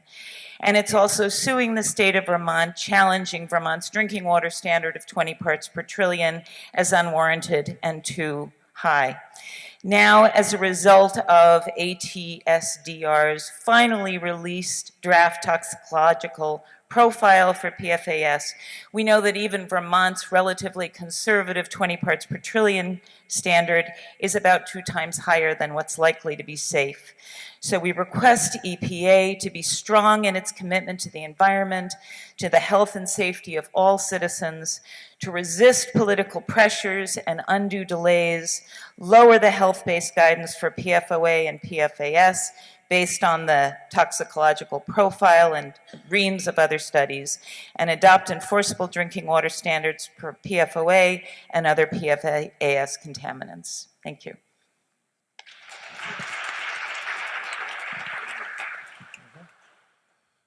Good evening, I'm John Hurley. I'm with Aquarion Water Company. We supply the drinking water to the towns of Hampton and Northampton and part of Rye.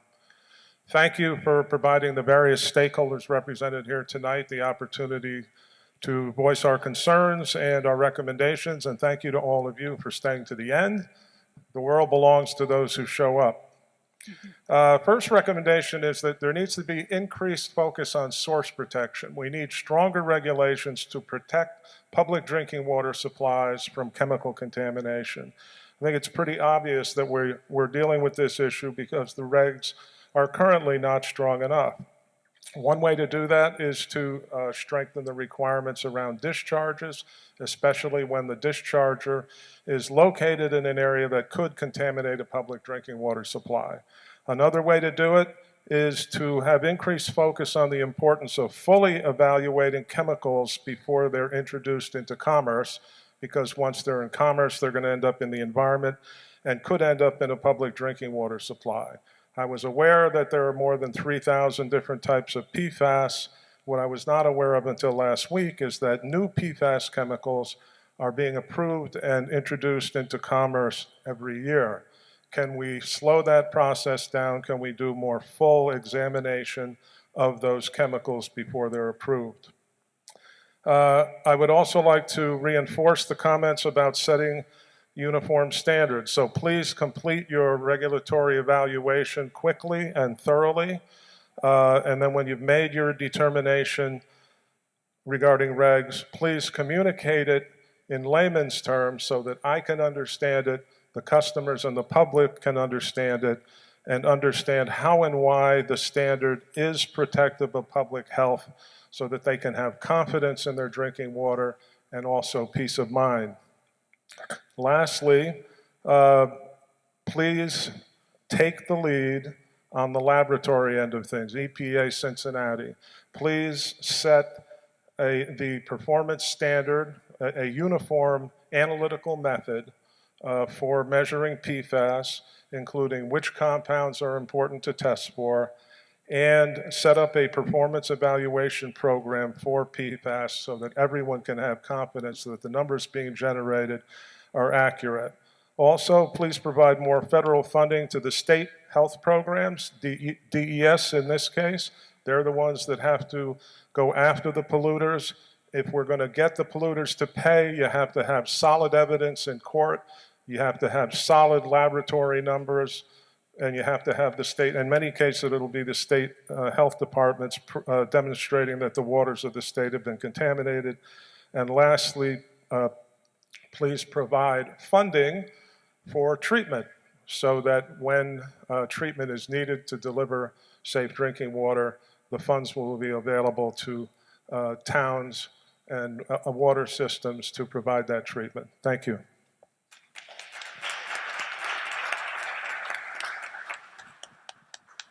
Rennie Cushing, State Representative from Hampton.